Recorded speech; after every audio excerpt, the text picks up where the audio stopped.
The Bears' hard-to-hide secret weapon has become a short yardage expert. If I was a linebacker and I saw him coming to me, I'd turn and run. I think you got to have a little bit of fun in football, and it's fun for him. You know, he feels like he's involved. He feels like, he's contributing. But the fun could be over for the undefeated Bears if their quarterback, Jim McMahon, banged around last Monday night by the Packers, is troubled by a hip bruise and a tender ankle. The number 2 man, Steve Fuller, is also playing hurt with a back injury. That would leave Ohio State rookie Mike Tomczak. 24 years ago, a Georgia rookie quarterback, Fran Tarkenton, led the expansion Minnesota Vikings to their first victory in the NFL, an upset of the powerful Chicago Bears. Tarkenton's successor is the dangerous Tommy Kramer, whose touchdown pass to Leo Lewis in the closing seconds gave Minnesota a win last Sunday over San Diego. Today, Kramer leads the Vikings. Soldier Field in Chicago. The Vikings at 4-3 and the Chicago Bears unbeaten with 7 consecutive wins. Perfect afternoon for football. 54 degrees, winds from the north. Hello, everybody. I'm Tim Ryan with Johnny Morris here at Soldier Field. And, Johnny, a key game for the Vikings. It certainly is, Tim. As you see, the Bears are 7-0. If the Vikings don't win, they would be 4 games behind Chicago. A division title would be almost impossible. They'd have to fight for a wild card spot. So this is a big game for both teams, but especially the Minnesota Vikings. The Vikes tied with Detroit. The Lions at home today against Miami. The Bears won the toss. And Jan Stenerud gets things underway as kickoff comes down a yard deep. Willie Goff, the conference's leading kickoff returner, gets it out over the 20 to the 23-yard line. And Chicago will start for the first offensive series. David Howard making the tackle on Willie Goff. Jim McMahon, playing hurt, comes out at quarterback. Walter Payton, Matt Suhey, the running backs. Dennis McKinnon and Willie Gault are the wide receivers. Covert, Bortz, Hilgenberg, Tom Thayer, Keith Van Horn, and Emery Moorhead is the tight end. The offensive line for the Chicago Bears. Undefeated in 7 consecutive games. The only other team in the league with that record, the Los Angeles Rams. Most of you will see them later today against the 49ers here on CBS. First down from the 22-yard line of Chicago. McMahon, with what can only be described as a bruised butt that has been bothering him, will throw on first down, and he clears it out to Payton. Payton takes it up to the 25-yard line, a gain of about 3 yards. Good defensive reaction by the veteran Fred McNeil, playing for the injured Chris Martin. And defensively for the Vikings in their 4-man front, Elshire, Martin, Mullaney, and Keith Millard. The linebackers, the rookie Dolman on the left side, Studwell, the veteran, in the middle. Chris Martin, the injured Chris Martin, unable to go today with a knee injury, and McNeil will be there. In the secondary, Rufus Bess and Willie Teal on the corners, Browner and Nord are the safeties. So it is second down and 7. Chicago at their own 25, opening offensive series. Early movement by the Vikings. McMahon gets it off to Moorhead. Moorhead breaks a tackle and takes it to the 40-yard line. Met there by a pair of Vikings. Carl Lee, number 39, making the initial contact, and the offside signal is against Minnesota. A 16-yard gain. The Bears will refuse the penalty. Number 79 declined. First down. Number 79 is Doug Martin, the left tackle. And the Bears were quick to take advantage of that situation. They knew they had a free play, so McMahon just stuck in there, got it to Moorhead, broke a tackle by Dennis Johnson. So the Bears quickly on the move. The Vikings move to a 3-man front now with Tim Newton, number 96, the rookie from Florida, on the nose. Martin and Mullaney become the defensive ends. Dennis Johnson comes in at linebacker. To give us to Suhey. Suhey trying to get wide. Pursuit by Studwell, and good coverage again on the wide running play by the Vikings. It was McNeil who got him, and it was Studwell who forced him to run a little deeper than he wanted to. They may have gained a yard on the play. That was a heck of a play by both the linebackers, as you're going to see Studwell and McNeil. 54. They don't go with the action of Payton the other way. They hand off on the counter to Matt Suhey. And look at the pursuit by the inside and the outside linebackers, Studwell and McNeil. Great play by the Minnesota Vikings, because Payton can be a great decoy. They didn't go for it that time. 5 defensive backs in on 2nd and 9 from the Bears' 42.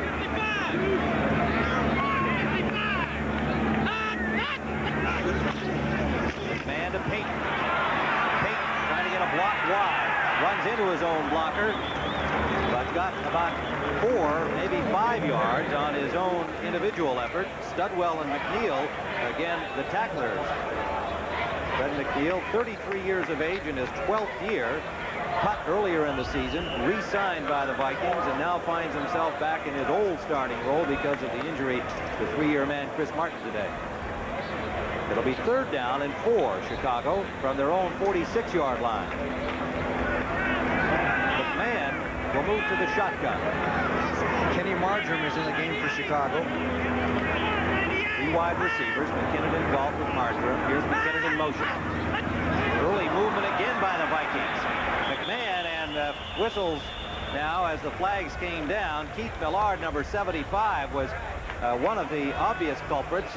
Question always as to whether they were drawn. Encroachment, number 75, first down. Fred Wyant, our referee, number 11, blames Millard for the infraction. It must be something that McMahon is doing also, because more than one Viking actually jumped off, a couple or 3, so there may be a little trick of the trade for Jim McMahon on these cadence count, because the Vikings have been off twice now, and that's a key one. That gives them a first down. At the Viking 49-yard line, actually the 48. So the Bears into Minnesota territory on this first offensive series. 12:33 remaining in the first period. Suey in a wide throw set. McMahon going deep. He's got a man open, but it's overthrown. Intended for McKinnon. McKinnon tripped over the 20-yard line, but I don't think he was going to catch up to that ball anyway, Johnny. No, it was thrown a little bit too far, and Carl Lee was on the coverage that time. McKinnon playing with a sore knee, and they're a little bit worried about it being an arthritic knee because he's had constant problems with it after surgery. And of course, he's one of the keys to the Chicago Bear offense. Catches for 18.3 yards per carry, but good coverage there. McKinnon practiced only 1 day this week. He's been bothered with that knee all season long. They give him a lot of leeway during the week in practice, hoping that he'll be ready to go on Sunday, and he had a little quad muscle injury as well this week. 2nd and 10. Man, lots of time up the middle to Moorhead. He's got a first down to the 32-yard line. And it is Joey Browner with a good tough tackle on him, but a Bear first down. The Vikings came up with a loose ball and claimed that there was a fumble, but the play had been whistled dead. Another 16-yard gain for Moorhead. Yes, and that had to be a perfect pass because Moorhead was well covered. Now, if you can see off the play action, and the Vikings put the blitz on, Studwell is stopped there on a good block. As you can watch the tight coverage, Nord was right there, and Moorhead went up and made the grab. Very perfect play by the Chicago Bears, and it had to be perfect because it was well covered. The ball at the 33-yard line of Minnesota. First down. No score in the game. Opening offensive drive of the Chicago Bears. Blitz. For McKinnon. Touchdown.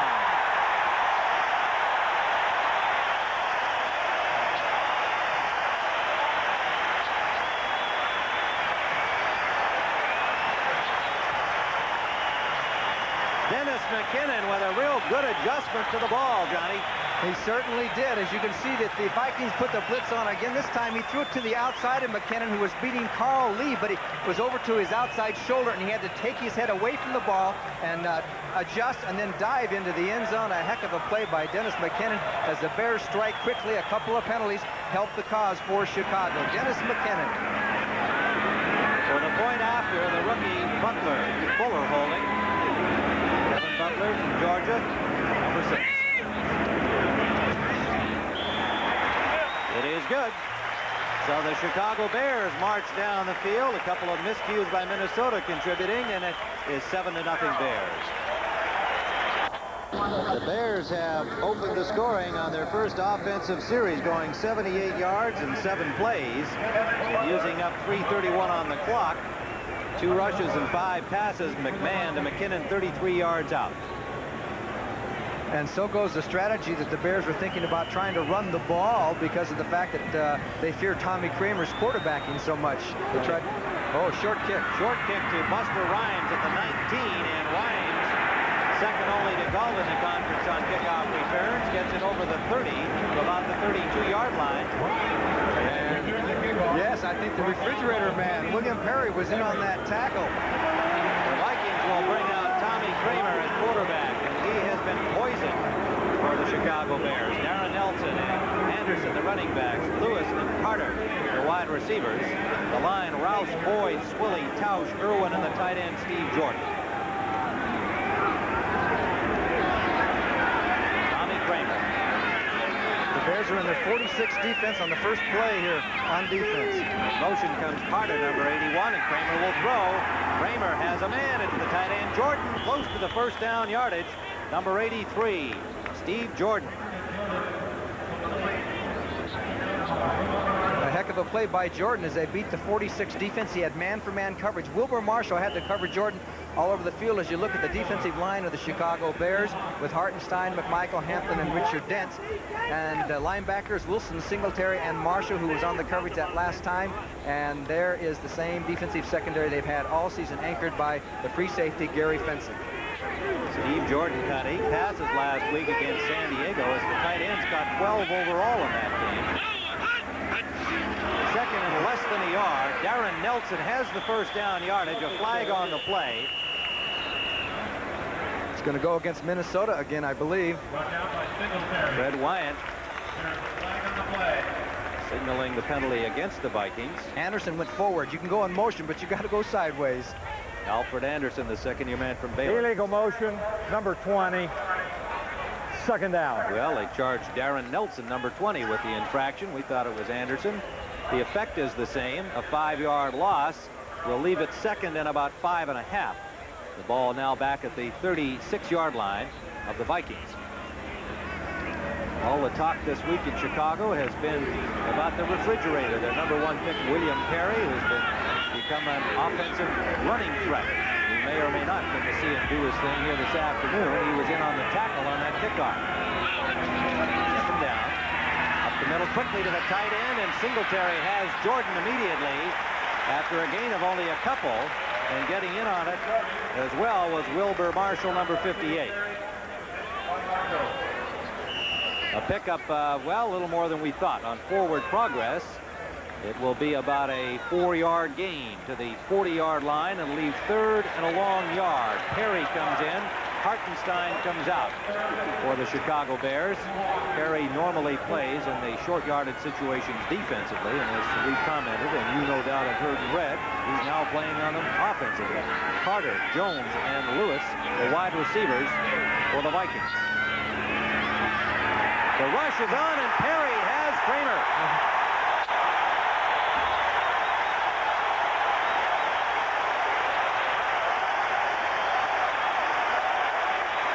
William Perry, who has hit the national scene like a rocket, a skyrocket. That time he's playing on defense. Now he just busts himself through and goes right by. That was Swilly, I believe, and just comes in for the sack as Kramer had no time to even get a short pass off. William Perry now one of the last two-way players. Well, the Vikings will have to punt after the 9-yard loss. Greg Coleman to Kent Taylor of the Bears. Good kick by Coleman. Taylor at his 20-yard line has got some running room. And a good tackle, a loose ball. Play whistle dead, however. It is Bears ball at their 32-yard line as the ball popped loose after Taylor hit the ground. And with 8:42 remaining, first quarter, Bears 7, Minnesota nothing. Here at Soldier Field, Perry with his first sack of the season, and look how big he is literally here in Chicago. A full page in the Chicago Sun-Times. He's become an instant hero here with his what he did last Monday night and what he may do today. I guess maybe Tim Newton might be that man, who knows, for the Minnesota Vikings next week after this game, because we have rumors that he's going to be after the refrigerator man down on the goal line. Sometimes Perry Poster in Chicago. First down Chicago, and open up the middle. The tight end Moorhead, his third catch on 3 passes to him, and he has a first down in Vikings territory. A 17-yard gain for Moorhead. Nord and Dolman on the tackle. Well, I was getting back in my seat, didn't get a chance to see that play too well, but one thing you can notice about Jim McMahon is that he'll look off. Watch him look to the right, and then boom, just on a delay, Moorhead comes out of the line and then takes off down the field, breaks a tackle, and makes another key catch. Moorhead's third catch, 48 yards so far for Emory Moorhead, who seems to get better and better with every game. Give us to Payton. Look at He's the got blocking. 3 blockers in front. Breaks 1 tackle, trying to get to the 40-yard line. And it was Joey Browner who stopped him after Willie Teal got a hand on his ankle, but Payton just kept going forward. Actually, Willie Teal did a pretty good job considering what he had to contend with. As you're going to see 3 offensive linemen get out quickly. There they are. You can see Bortz and Thayer, and then Mark Bortz, 62, knocks Teal out, 37, but Teal gets a hand on Payton's foot and kind of makes him stumble and does a good play considering the circumstances when you have a 275-pound lineman coming at you. 8-yard pickup for Payton, who needs 157 rushing yards for 14,000 on his career. Payton again has the first down, made a nifty move to break the first tackle, ran through a pair of linebackers, Studwell, and the defensive end Doug Martin pulled him down. But it's a first down Chicago as they get a first down on the ground this time to the Minnesota 32. And Walter Payton has always had his best days against the Minnesota Vikings. He has more yards against them than any other team, including one year, remember, he rushed for 275 yards in one game, almost 2,000 yards against the Vikings. And Bud Grant says he's still the heart of the Chicago Bears. That's what he told us yesterday. Payton has the Vikings number. Kramer has had the Bears number, but so far he hasn't had the opportunity early in this game. Lots of time for McMahon, but good coverage downfield, and he had to throw to the release man, Suey. An excellent response by Willie Teal and Studwell as they had Suey hit as soon as he caught the ball. There will be little, if any, gain on the play. Excellent defense as McMahon had time to look downfield, but the coverage was there deep by the Vikings secondary. They'll give Suey just a yard. He probably wears the biggest face mask that you'll ever see on a quarterback. He has a huge bird cage there. Wants to protect those pearly teeth, he says.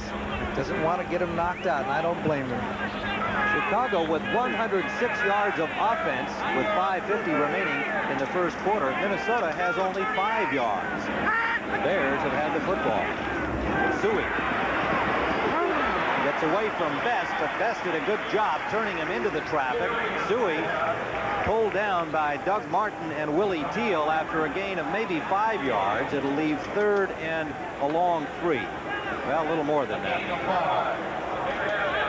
Okay, you're going to see, here's Rufus Best, number 21, coming up here in on the tackle, and he just crosses over too far, and Suey cut back, and there was a great block by Payton on that play on Mulaney, of all people. Backs don't usually like to block those defensive ends. 3rd down and 5. Chicago at the Viking 27-yard line. In the shotgun, McMahon with 3 wide receivers. Galt in motion, reverses his field. Inside handoff, Payton, big hole. First down, Chicago to the 21-yard line. Studwell, the team leading tackler on the Vikings, with Neil Elshire putting the stop on Payton, but not before Chicago's first down.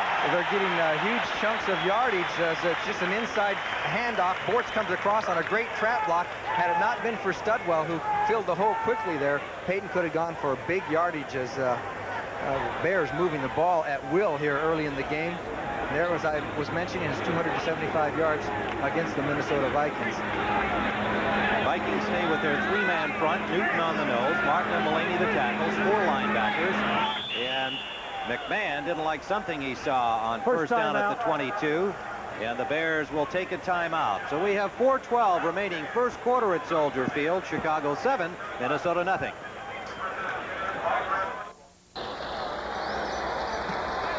Tim Ryan and Johnny Morris back at Soldier Field where the Bears lead 7-0, and the Bears approaching Perry territory at the 22-yard line of Minnesota.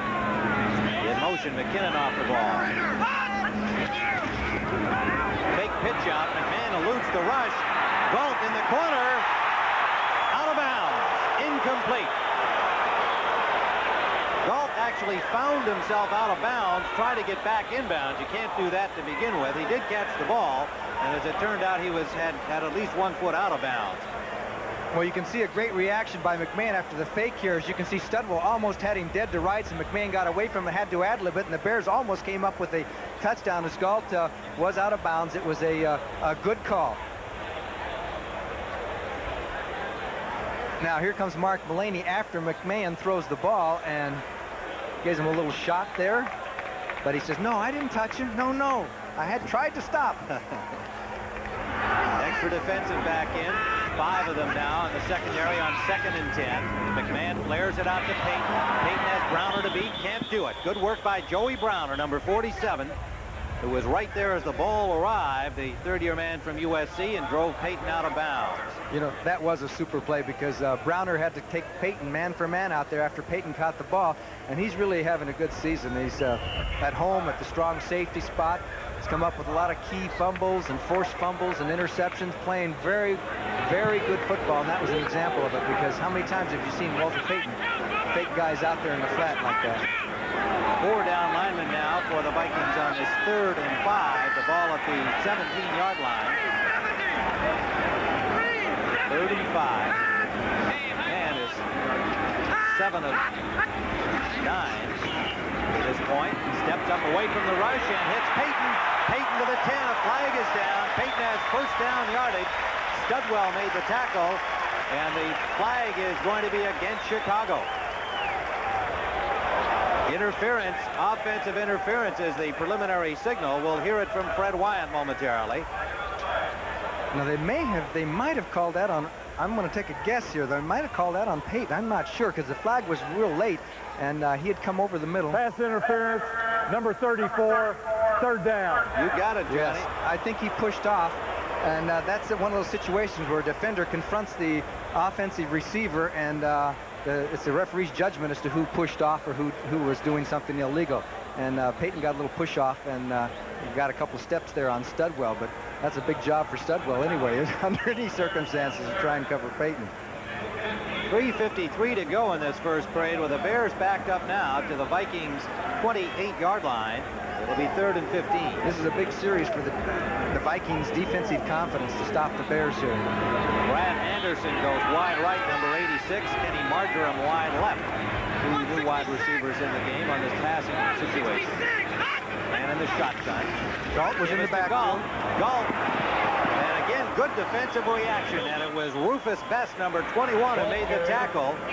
After a gain of maybe 5 yards by Galt, who was lined up in the backfield with Peyton. And you knew something might happen because Galt 83 did not go in motion or anything. He stuck there, and it can cause problems for a defense, but not for Minnesota on this play, as they were up to the task of stopping Willie Galt. So the Bears are going to go for a field goal, and this used to be Minnesota's meat. They used to block all kinds of field goals, but with some of the new rules they put in, they haven't done it as well the last couple, 3 years. A 40-yard attempt by Kevin Butler. Steve Fuller will hold. Against the wind. And Butler has it. Kevin Butler, the Georgia rookie, widens the Bear lead. The Vikings kept them out of the end zone, but the field goal makes it now the Bears 10, Minnesota nothing. 40-yard field goal, his longest of the season, gives the Bears a 10-0 lead here in the first half. This good kickoff taken by Buster Rhymes. Rhymes takes it outside, gets around Taylor, and is forced out by Taylor with Butler, the kicker, coming over to get in on it. Rhymes, second only to Galt in kickoff returns in the conference, is always dangerous. Well, for an NFL update, let's go to Brent Musburger in New York.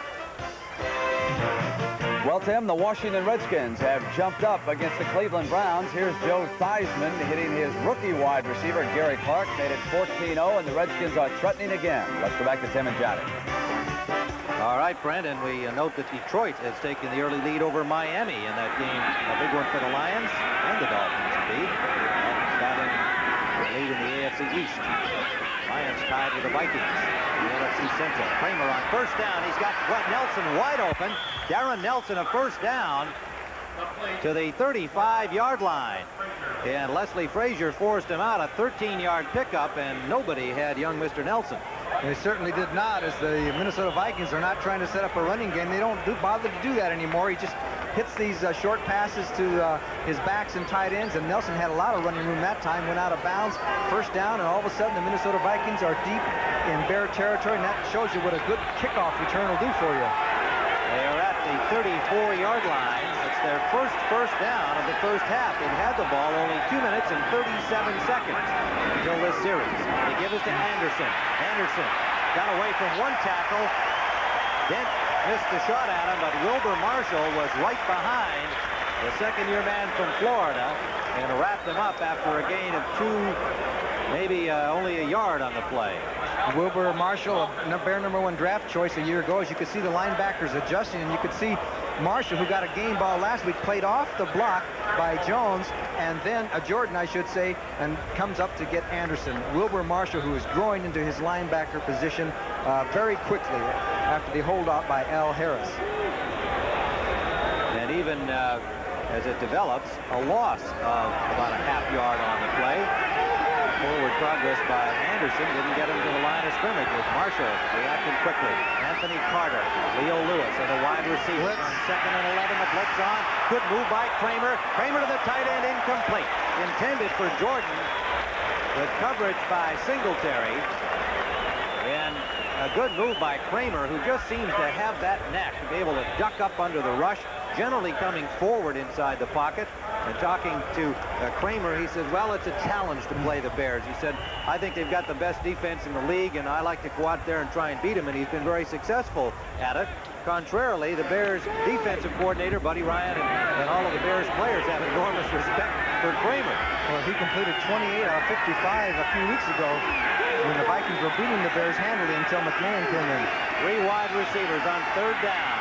Kramer sideliner, and it is caught, and it is complete inbounds. Carter made a dandy catch. Anthony Carter with coverage by Leslie Frazier, and it's a Viking first down. And that's the first pass Anthony Carter's caught in quite a long time, as Kramer just threaded the needle this time because he was well covered by Les Frazier, and it was right there. He hung onto the ball, had gotten a yard beyond the first down marker. Perfect play by Anthony Carter, who someday is going to be much more of a vital factor in this Viking passing game. He's been playing a bit hurt with that pull. He had a hamstring pull. There's Bud Grant.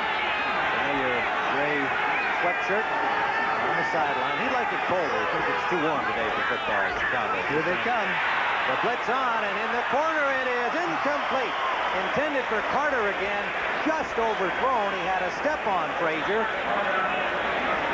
And Wilson led the charge on the blitz, number 55 for the Bears. And Kramer did the right thing. The Bears came with the all-out blitz. You send your wide receivers up and try and beat the corners man for man. Look at 55, Otis Wilson really decked Kramer after he got rid of the ball.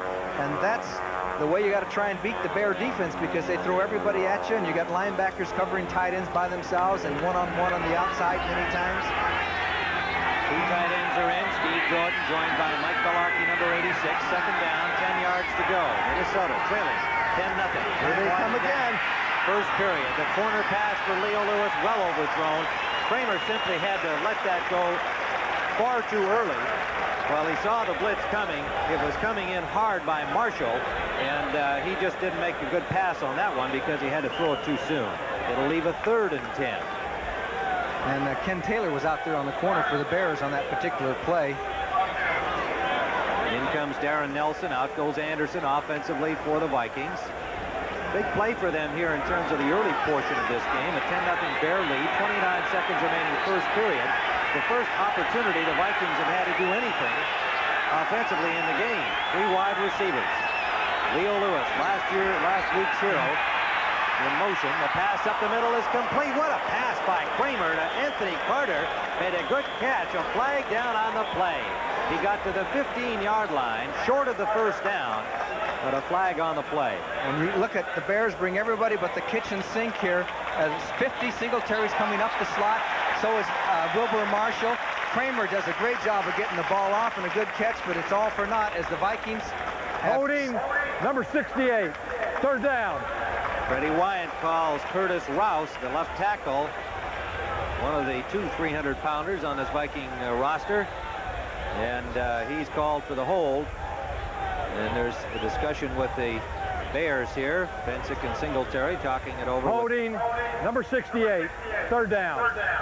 With Fred Wyatt, the referee. So it'll be 3rd down. The ball will be spotted at the 33-yard line. 3rd down over again. The Vikings, who, as we said, coming into this offensive series, have had the ball for only 2:37 of this first period, are going backwards now, having gotten deep into Bear territory at the 22. And time winds down to end the first period here at Soldier Field with the score, the Chicago Bears 10, the Minnesota Vikings nothing. Brian and Johnny Morris back at Soldier Field, where the Bears have a 10-0 lead. And the Vikings have the football in Bear territory, but a long third down at the 33-yard line of Chicago. Elsewhere, the Redskins leading Cleveland 14-0 in the first quarter. St. Louis ahead of Houston 7-0 in the first period. And look at this, Detroit, the Lions have a 10-0 lead over Miami. That's a first quarter game. And Green Bay losing to Indianapolis 14-0 first quarter. And let's see what the Bears do with Tommy Kramer this time. Will they try him? They've blitzed him about 5 times in a row. He's back out of the shotgun. Let's see. Ken Taylor working on the corner. Yes. Richardson injured. They're going that way, but it's going to be Jones, the intended receiver. And the ball came up short. Flags are down. Sean Gale had the coverage. And it may be an interference penalty against Chicago. The ball was underthrown into the wind. It didn't look like he was going to catch the ball, but I believe Gale got his hands over his face there and kind of obstructed him. He would not have caught the ball, so it's a bad penalty for him to take.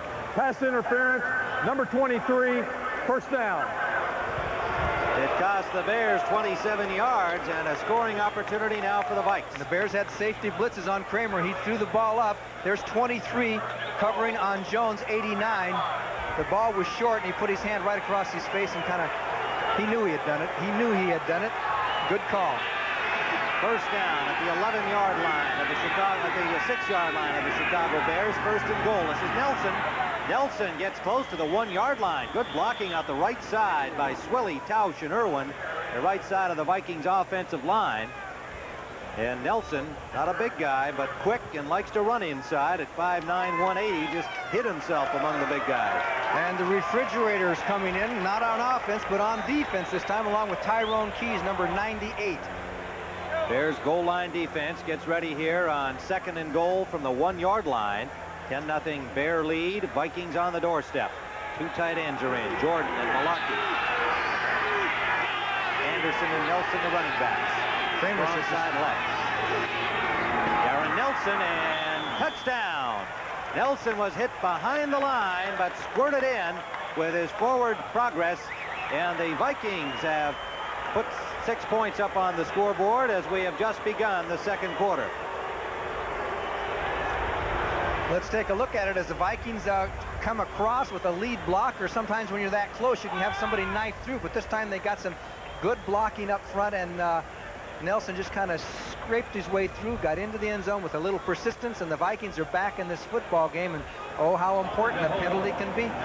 His first touchdown of the season. Darren Nelson, who got 12 passes last week and has really become a vital part of the Minnesota offense. John Stenerud for the point after, and he has it. So the Vikings back in the football game. And in that first period, we keep talking about the time, but get this, the Bears with 9:33 against 5:27 in the first period, but now they lead by only 3. The refrigerator, William Perry, 72. Let's watch him this time, because the refrigerator torpedoes and gets buried by Brent Boyd and Dennis Swilly.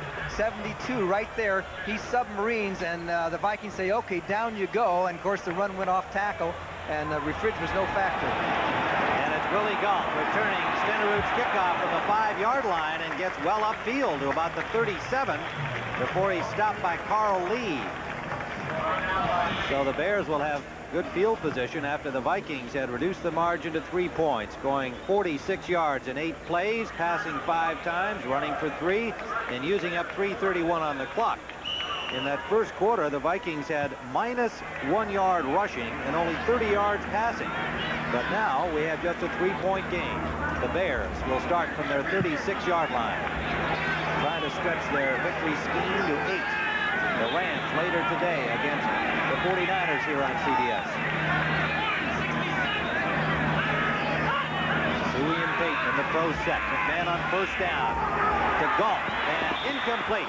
The ball was outside. Galt looking inside. When he adjusted, couldn't get to the ball. Carl Lee on the coverage. And good coverage by Carl Lee, and that's an example of how good that catch was by McKinnon. That time, Galt was under the same circumstance. He had to turn his head from the ball and look to the outside, and he completely lost it. So it shows you how good of a play McKinnon came up with.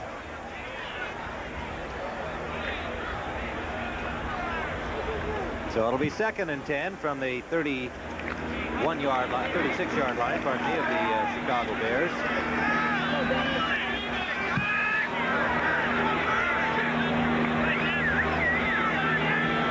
Galt left, McKinnon right. Takes the draw play. McMahon steps up and flips it off to Suey. Suey has the first down to the 49-yard line of Chicago. And Carl Lee made the tackle, number 39. Lee in Bess's spot on the left corner for the Vikings, and he does alternate there somewhat with Bess. And the icebox was after him, too. Tim Newton, as you see, McMahon goes forward in the pocket. He was looking downfield for McKinnon. Then he's so good at spotting his secondary receivers. And look at 96. Here comes the icebox after Matt Suey, and he just kind of more or less missed him, but if he had got him, it would have been a pretty good blow, right? The icebox is a svelte 290, down from 300 plus. He told me 298. Yes, oh, did he? Well, let's back up again. A couple of cheeseburgers. His assistant coach, Johnny Michaels, gave him that nickname after the refrigerator was getting his early season publicity as the #1 pick of the Bears. Here's Payton. Payton picks up about 5 out the right side, driven out by Joey Browner, number 47 of the Vikings. Well, I hope we can see that play again, because you can see what a great runner Walter Payton is at the time, because Dennis Johnson came across the line of scrimmage. He's 52. It was supposed to be a trap block. Watch 52. Comes across there and jams up the trap, and Payton played off it and went outside of Dennis Johnson and ad-libbed his way for some yardage. But it was Dennis Johnson with a heck of a play, but Payton still was able to get some yardage out of it. Vikings still in the 3-4 defense. They'll rotate between the 4-man fronts and the 3-man fronts. Walter Payton on first down has been dynamite for the Bears this season. Second blitz, a long 4. McMahon reads blitz. The pass from McKinnon overthrown, incomplete. Good rush by the Vikings. Teal had the coverage deep. Studwell was among those leading the charge. And it'll leave a 3rd down. Anderson and Marjoram come in offensively for the Bears, 86 and 82. The tight end Moorhead and the fullback Suey come out. Mike Ditka with the clipboard and the sunglasses on this beautiful day in Chicago. Temperatures in the 50s. 4-2 against the Vikings since becoming head coach of Chicago. And he has won 13 of his last 14 NFC Central Division games. Now that's some kind of record. 4-man front now on 3rd down. Millard and Elshire in for the Vikings out of the shotgun. Here comes the pressure. McMahon steps up. The pass for Gall, and a real end-over-end pass from McMahon. Gall had no chance to catch it, and he was wide open. And McMahon really unhappy with himself on that one. What had happened was Carl Lee was on the coverage, and when Galt ran his pattern to the sideline, Lee slipped, and then Galt ad-libbed his pattern up the field because McMahon was kind of scrambling around and couldn't quite get the pass there. That pass looked as bad as that haircut. Yeah, that's... Well, he said he hasn't had to get a haircut for 6 months since he got it cut in training camp. It is 4th down. Darren Nelson is waiting for it at the 15-yard line. And Buford, number 8 for the Bears, angling for the corner. Down there deep is Gentry. It bounced over his head. And it'll be a touchback. Dennis Gentry was down there in plenty of time to try and keep it out of the end zone. The ball bounced in front of him and then popped up over his head. So the Vikings will have it from their 20-yard line. 12:37 remaining first half. Bears 10, Minnesota 7. To be able to see Green Bay at home against the Bears and Minnesota at home against Detroit next week. That all begins with the NFL today at 12:30 Eastern Time. First down, Vikings from their own 20-yard line. Play action fake and the pass up the side. What a catch by Leo Lewis.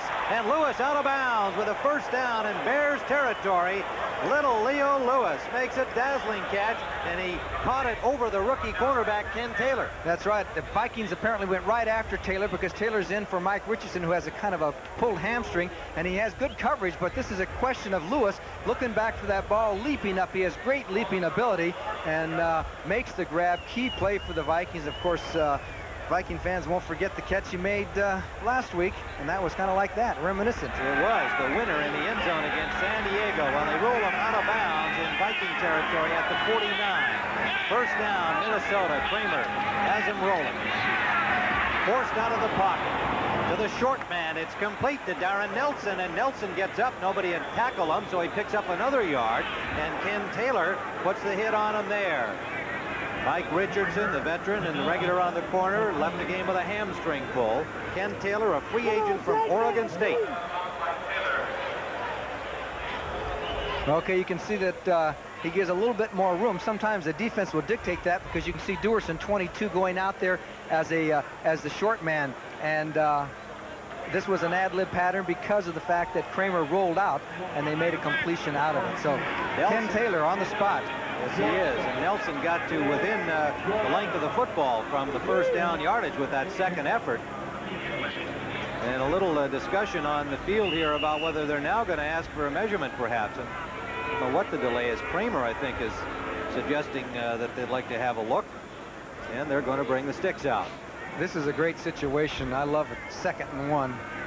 You know, you got almost a free play, yep. And it's really a good time to try and surprise them and throw something that they might not expect. Kramer 6 of 9 for 76 yards. In his last outing against the Bears, he was 28 of 55 for 436 yards. That's the night, of course, that McMahon came in, injured and all, and threw 3 touchdown passes as the Bears won the game. But a big night for Kramer, and he has been successful against Chicago. And as he said yesterday, it's a challenge. There's no special reason why I play better against them, but I understand what they do defensively. I like to throw against their blitzes, and I've had some luck with it. And the other thing is that as you look at Bud Grant, who has a 25-21 record, the Vikings over the Bears over the years, but the Bears have won the last 4 games. Another thing about Kramer is that he's a tough guy. You know, you can intimidate quarterbacks. You hit him a few times, you put blitzes on him. I don't care who you are. Everybody reacts to the physical a little bit differently, and he gets even more feisty when he gets hit a couple of times. Speaking of other quarterbacks, Dieter Brock, the Rams quarterback from Canada, from the Canadian League, is going to be featured on our halftime show in the NFL today. Frank will be joined by Hank Strand in our studio. 2nd and about the length of a football. The measurement proving nothing. And it is first down. Minnesota. Darren Nelson gets to the 40-yard line of the Bears, and he's hit by Wilbur Marshall. And he hung onto that ball. Did you see Marshall, 58, trying to pull the ball right out of his arms? There's Darren Nelson, and Nelson somewhat the victim in that game against the Rams. He was the guy carrying the ball who didn't get into the end zone that might have given the Vikings what would have been a deserved victory that afternoon. But he's given the ball here in this short yardage situation. Delivers the goods, and he runs well inside. Carter, Jones, and Lewis, the wide receivers, and they're all stacked out to the right side. Now in motion comes Carter, back to the near side. Nice snap. Good recovery by Kramer. Kramer intended for Carter, almost intercepted on the deflection by Duerson, and a pretty good lick by Fensick broke up the play as the ball just popped out of the hands of Anthony Carter. A heck of a play by Kramer under the circumstance. Watch 45, Gary Fensick, come up here and hit Carter. As Carter goes up for the ball, here comes the hit. He just goes for the body and jolts it loose, and there was almost an interception there by Dave Duerson, but Kramer did one heck of a job. Gary Fensick, Sports Illustrated, said they had a poll of NFL players, and he's the #1 of all the cheap shot artists. He objected to that. He hits hard, but he's not really a cheap shot artist, I don't think. He said it was only 14% of the players were polled. This is Nelson trying to get wide to the near side. Good defensive reaction by Richard Dent, number 95. And right there with him, Leslie Frazier, number 21. There'll be a gain of about a half yard on the play. And we'll leave the Vikes with a 3rd down. Okay, this is, you can see a little delay counter type of action as 20 fakes to the right, and Nelson goes back to the left. Irwin throws one block, but there's great pursuit by Richard Dent, 95. Great speed for a defensive end who led the NFC in sacks last year. So now, what will they do? Here comes Tommy Kramer. He knows the Bears can blitz like crazy. Will they blitz? Looks like the linebackers are off. Tyrone Keys in at left defensive end. 3rd down. No blitz. Half, another high snap. He gets lots of time. And his pass is overthrown, and Lewis tried to bring it down. Again, the ball tipped the Bears with somewhat of a chance for an intercept. Leo Lewis just couldn't climb high enough at 5'11" to haul in that one. So it is 4th down, Minnesota, and Greg Coleman comes onto the field. The Vikings defense, the Bears defense, holds the Viking offense here on this drive with 10:06 remaining in the first half. The one thing that Coleman has not done well this year so far is kicked that many inside the 20 out of bounds. He's been working on that. He only has 4 inside the 20. And Taylor waiting for it at the Bears' 10-yard line. Coleman angles for the far corner. Bearcats signaled by Taylor. The ball bounces down. Will be downed at the 2-yard line by Joey Browner. And so Coleman delivers the goods perfectly. 38-yard punt drops at the 2-yard line of the Chicago Bears. At the Bears 2 by Joey Browner. And our opportunity to remind you about our special next Saturday on CBS Sports. Quest for the Crown, the NBA's 40th season, which promises to be one of the greatest in league history. Many of you saw the debut of Patrick Ewing this past weekend, and Kareem and Magic on a mission to make the Lakers the first team to repeat for the title in 17 years. Larry Bird, Michael Jordan, Houston's Twin Towers of Samson, Olajuwon. Lots of excitement in the NBA this year. Next Saturday at 2 o'clock Eastern Time. Catch our preview here on CBS Sports. Okay, the Vikings better watch out. The Bears have taken a lot of chances this year and done a lot of trick things in unusual situations. This is an unusual situation to do a trick thing in. I'd be curious to see it. And here's Suey, not too tricky, but effective as he plows for about 4 yards over the 5, and will leave a 2nd and about 6 with Joey Browner and Chris Dolman, the rookie from Pittsburgh, making the tackle. Boy, there are some interesting scores around the NFL. Buffalo leading Philadelphia 10-0 second quarter. St. Louis 10-3 over Houston second quarter. Where do you see some of the others coming? Indianapolis 17-7 over Green Bay. How's your office pool coming along? Seattle 7-0 over the Jets in the second quarter. 2nd down, long 5 for the Bears. Out of the slot in motion comes McKinnon. Suey again. Suey, pretty good hole, gets to the 10-yard line, but well short of the first down. Trying the left side behind Covert and Bortz, and Mark Mullaney with a good defensive reaction. The veteran number 77.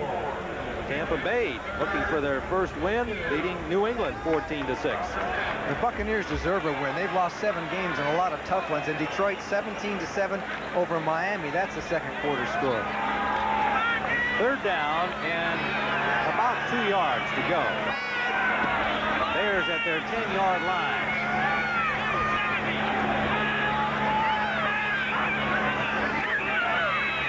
Payton has the first down over the 20 to the 22-yard line. Interesting little formation that time with Suey set up a little bit ahead of Payton, and he makes a good block. Okay, the key guy here on this kind of a play is the middle linebacker, 55, Studwell, and you can see the block was jammed up on him, and he gets a double block from Matt Suey, comes along and hits him, and Payton came right through the hole and got a key first down because the Vikings really had Chicago bottled up on the 2. Fred McNeil making the tackle. McNeil working for the injured Chris Martin. Vikings have Matt Blair about ready to come off injured reserve. As the linebacking core. The blitz is on, and McMahon up for Willie Gault. He's got it. The ball comes loose, incomplete. Willie Gault with coverage by Lee had a step on Lee, and the ball was there. He may have been out of bounds had he held on to it.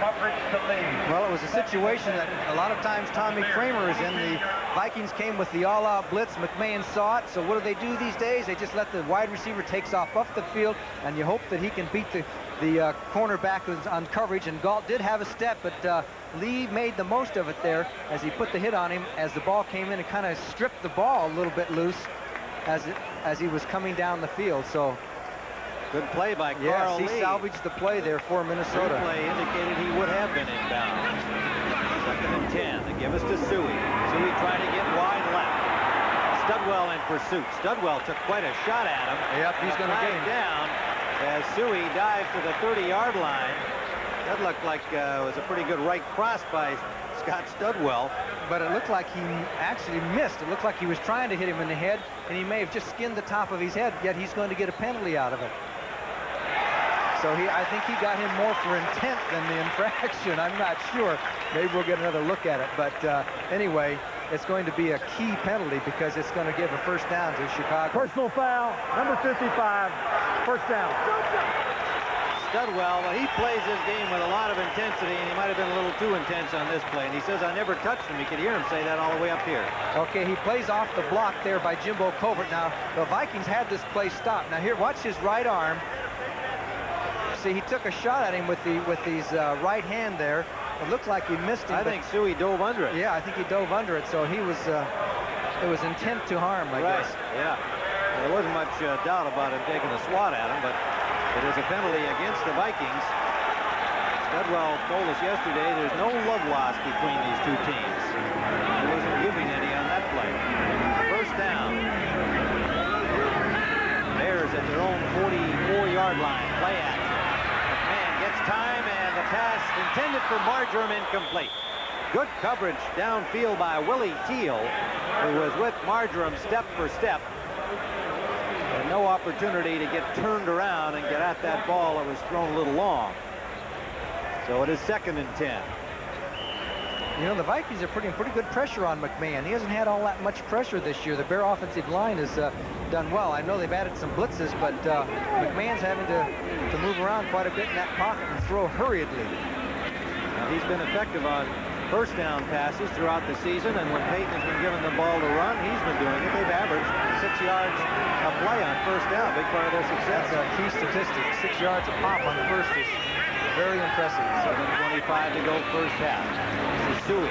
Suey on the draw, and it's very well read by the Vikings. And it was Elshire. Check it. It was Doug Martin, number 79, the 6-year man from Washington, who made the ankle tackle. And it'll be 3rd down and 9. As the Vikings bring in another defensive back, they use a lot of 5, a lot of nickel, 6 defensive backs sometimes. Isaac Holt among the backs in on this play. The rookie from Alcorn State, their number 2 choice. Turner's in. Turner's got 4 interceptions. A former Viking traded to San Diego, cut by them and re-signed, and he's been having a good season for them. Big play. 3rd and 9. Ball in motion. For McKinnon. Overthrown. Diving try by Dennis McKinnon, but no real chance to catch that football. Browner and Turner had the coverage deep on McKinnon. And so it is 4th down, and the Vikings defense, which has been a very steady, if unspectacular, force for the Vikings in their first 7 games. The defense has been doing a very steady job, and they do it again on that series. 6:37 to play first half. They are 9th on total defense, which, when you think about last year, of course, they had a lot of injuries, but what a vast improvement, and for a lot of reasons, Bud Grant being one of them. And look at that one. Buford's angled punt through the end zone for a touchback, but a dandy punt by Buford. 55 yards for Maury Buford with the win. 6:29 to go first half. Bears by 3. He's now throwing with the wind. It's not always an advantage, is it? Depends really on how the wind's blowing. That's right. We got a fairly strong wind in one direction. It doesn't usually blow both ways, does it? No, not as far as I know. Except at Shea Stadium in New York, it does. I'm still waiting for the ice box and the refrigerator man to collide. Everybody in this stadium is waiting for that, too, although the Vikings coaching staff hasn't acknowledged that the Iceman is the man designated to take on the refrigerator, but we're told the 2 tons of fun might meet each other if they get down right. We have some secret scouts. That's right. All right, let's see what happens. Here at the 20-yard line, the Vikings will start. First down, 6:29 remaining in the first half. 46 defense for the Bears. Kramer throwing into the wind on first down, and that's incomplete. Might have been intended for Jones. The ball bounced in front of Anthony Carter, but it was much closer to Jones. There was obviously a miscue between passer and receiver there. We keep mentioning 46 defense. Of course, it's named after former Bear player, Doug Plank, and the Vikings even use a version of the 46 defense, and so do some other teams, so that because it's been so successful for the Bears. And basically, you move another linebacker over on the other side of the line, you shift your line over, and linebackers cover tight ends man for man, and you can do all kinds of things out of it. 2nd and 10, Vikings from their own 20. They trail by 3. Play action. Lots of time for Kramer, now running out of it. Gets the pass up, complete to Lewis. What a catch by Leo Lewis, and what a pass by Kramer, throwing out to his left side. A 14-yard gain and a 1st down. Now here's what happens if you don't blitz him and you just put a straight 4-man rush. Now they got some pressure on him, but there aren't very many people around here. So then Kramer gets out of it, throws on the run, and look at this pass, considering the situation he was in, and a good grab by Leo Lewis, and Kramer can kill you that way. So what will the Bears do the next time? Let's see what they do. It's interesting. It's like a game of chess. Tommy Kramer watching those Bear linebackers and defensive linemen and trying to adjust. First down from their 34-yard line. Anderson, the running back, in motion. They go out to him. He's hit immediately by Wilson, but a gain of about 5 yards. And Bud Grant told us yesterday that's the kind of pass they like to throw to their backs, to get them downfield, not to throw the swings to the backs behind the line of scrimmage and make them cover more real estate. He likes to have them get down 4 or 5 yards, and that was perfectly executed there. 2nd and 5. Big Alfred Anderson. And Bud Grant, who's a guy who has really just kind of forgotten about the whole thing about establishing the run. His whole philosophy is just get the ball quickly to somebody, and he said that's better than a run block because there's so many things have to go successful to make the run go. If you can get a guy with the ball in the flat or a couple yards downfield, that's just as good. 2nd and 5, straight drop by Kramer. Sideliner is picked off by Dave Dewerson. Dewerson intercepts, and there's a little punch-up back at the line of scrimmage. Dennis Swilly and one of the Bear players, Wilbur Marshall, but meanwhile Dewerson has the first intercept of the game. I'm not sure whether he overthrew number 20, Darren Nelson, or whether it was just short to Leo Lewis, but anyway, Dave Dewerson was right in the middle of it, number 22. Dewerson's 3rd interception of the season. Gets a kind word from Buddy Ryan on the sidelines and his teammates. Dewerson, like Wilbur Marshall, having to kind of prove himself to the fans because he is the replacement for holdout Todd Bell, as Marshall is for Al Harris. And they have so far shown that they are up to the task of filling those Pro Bowl shoes. First down Bears at their own 49-yard line. They give us to Peyton. Peyton out the right side. And oh, what a good play. And it's Chris Dolman, the rookie from Pittsburgh, who fought off the blocks and made the tackle, and Peyton getting up slowly after they hit by Dolman. I think somebody else fell on top of him, and he's favoring his left knee at the moment. 7 carries, 44 yards for Walter Payton so far, and a 1-yard gain. And a man who just broke the Bears scoring record. He has 630 career points. Now let's watch Dolman.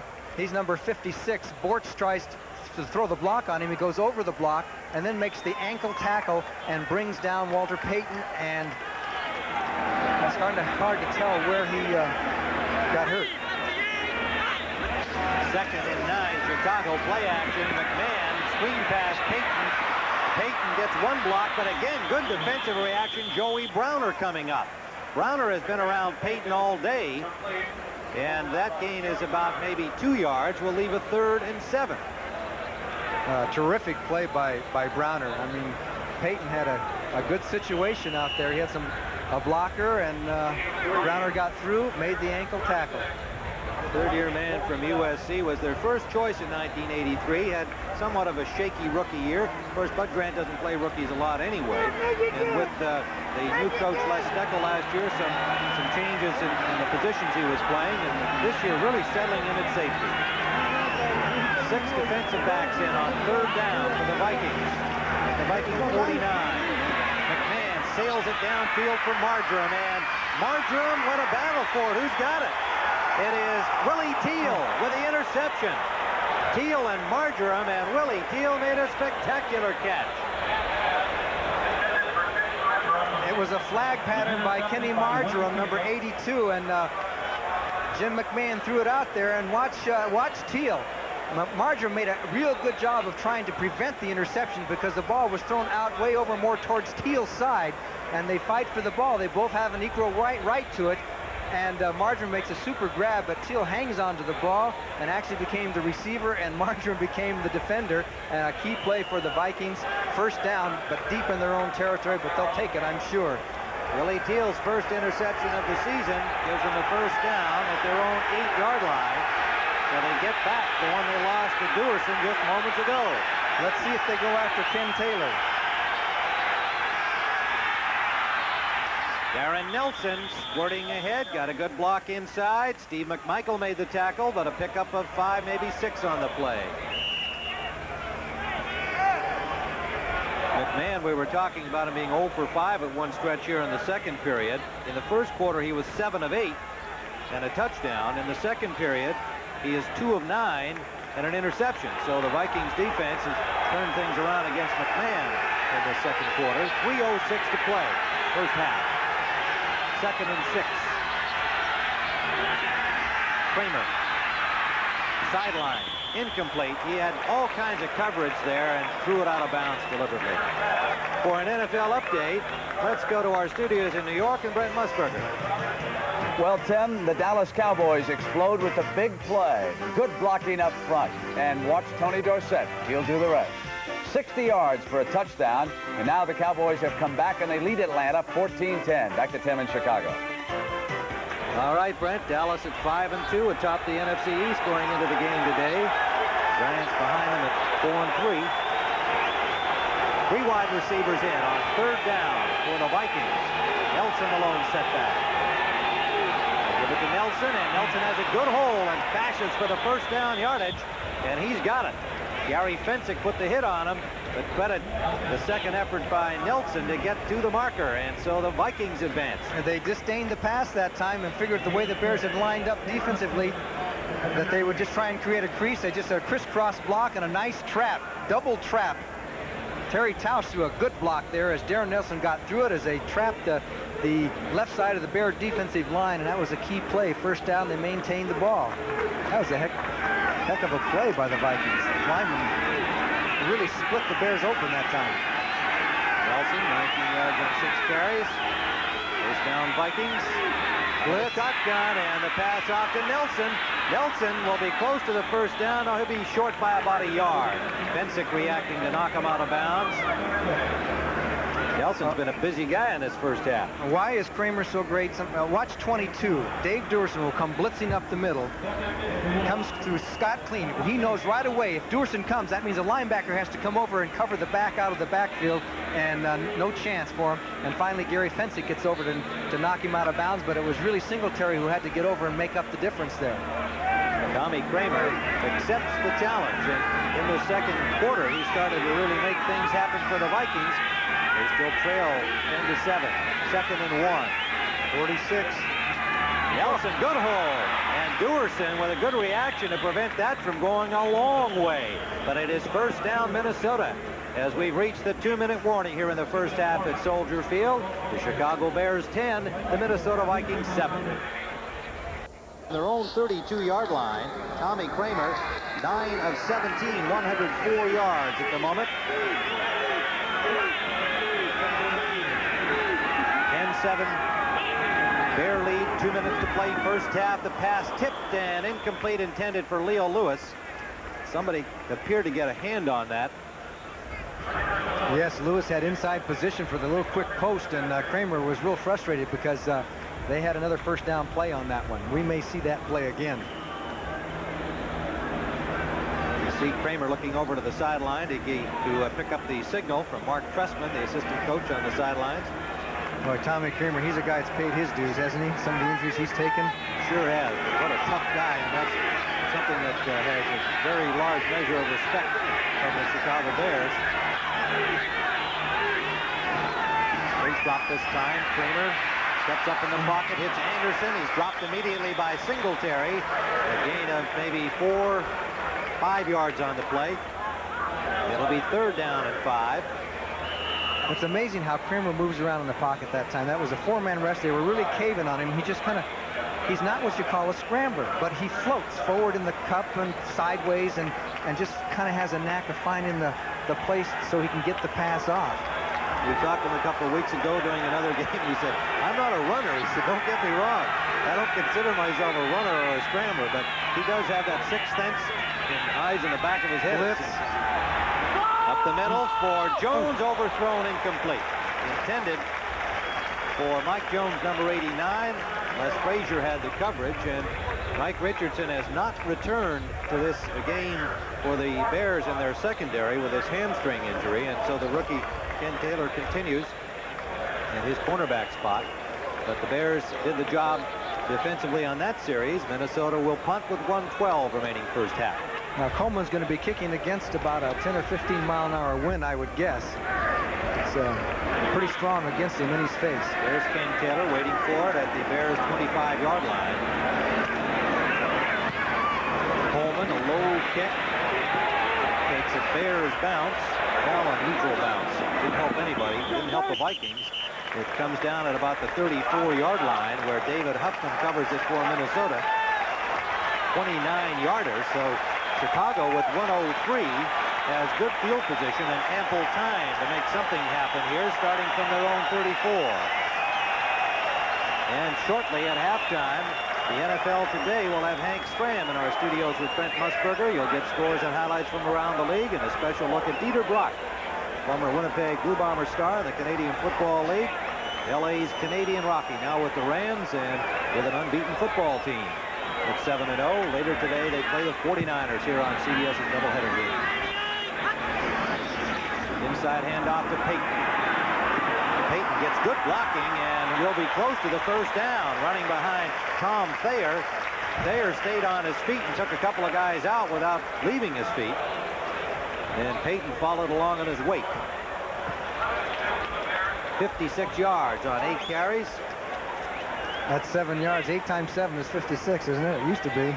That's a pretty good average. First down. He just did get to the marker. There's Mike Ditka there with the short sleeve sweater on. Has been dressing rather dapper this year. He said, I want to dress like a winner. So far, it's worked. All at the 46-yard line, out of the shotgun. Short pass, Dean. Suey gets a block from Hilgenberg and is close to the first down.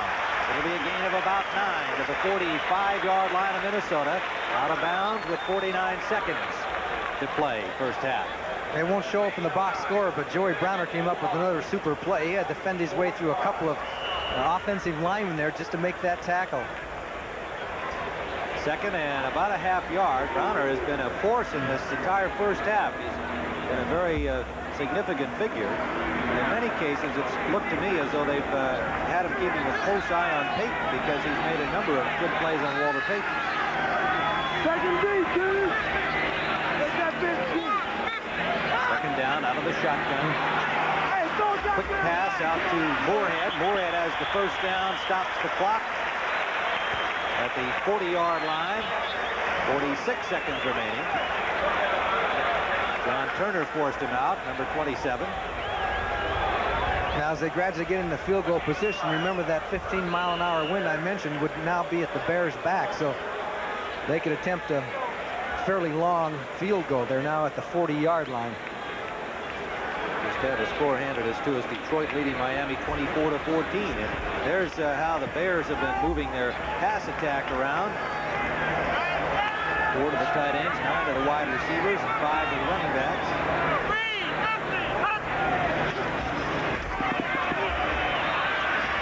And for Galt, and Galt gets out of bounds after a gain of about 8. Carl Lee on the tackle, number 39. Chipping away downfield. Okay, and you can see that Lee is running with them. Galt turns in, goes back outside, and Lee reacts, and it was basically the short pass pattern. Now, they're playing pretty darn tight in this kind of a situation. That was a pretty tight. Basically, they've been playing off quite a bit, allowing the Bears to go down 5-6 yards a clip.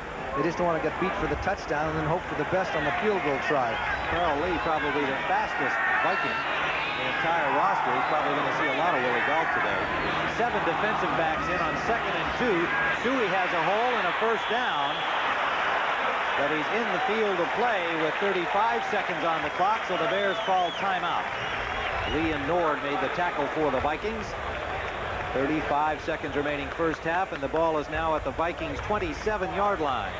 And Jim McMahon will go to the sidelines to talk things over with Mike Ditka. So far, we've seen not much sign of his injury. He's got a bad, his fanny's a little sore, and he's got a sore ankle.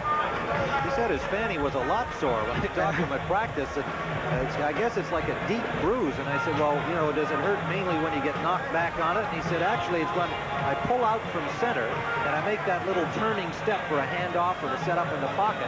He said, I can really feel the pain deep. And so that's what was his primary concern. He seemed to write off the ankle. He said that didn't really, it was not that big a deal, although it was very sore on Monday night. Now, I think they may have sent in 2 plays with McMahon. Of course, he has audible capabilities and has done so much on his own out on the field of calling audibles. And as Mike Ditka said, he's making me look like a great coach with some of these checkoffs at the line of scrimmage. Now, on the Vikings side of the field, they see there's 35 seconds. The Bears have, what, 1 timeout left? 1 timeout remaining. 35 seconds on the clock. See, Kevin Butler is not resting down there. He's stretching those legs out. He might wind up being in a field goal kicking situation shortly. Stephon Humphreys has come in at left guard for Mark Bortz for the Bears. Humphreys, number 75. First down. Shotgun. McMahon eludes the rush, gets the pass off to Suey. Suey has the first down, and he's out of bounds.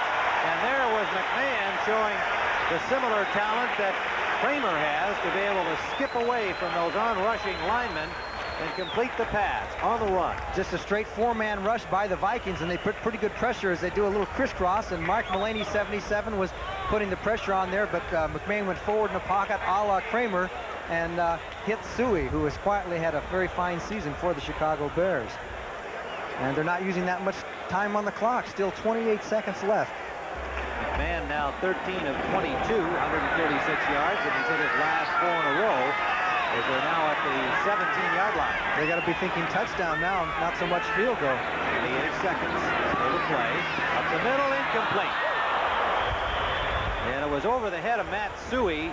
It was thrown deeper, and it may have been a little mix-up on the part of the receivers and the quarterback on that play. Willie Galt was also in the center of the field, down deep, running a post pattern. So those are the ones that you're not sure exactly who made the mistake. 24 seconds. Man picks up the signal from the sideline. Studwell organizing the Vikings defense for the Vikings on 2nd and 10. Very big defensive situation here. 3-point margin. Man gets time. Now gets it off. Complete, but it's dropped immediately. The ball carrier dropped immediately. Suey by Studwell. And it'll leave 3rd and 5 with the clock ticking. So they're going to try to get the ball out of bounds. They do over the head of Willie Galt. 5 seconds remains. And they will bring on Butler.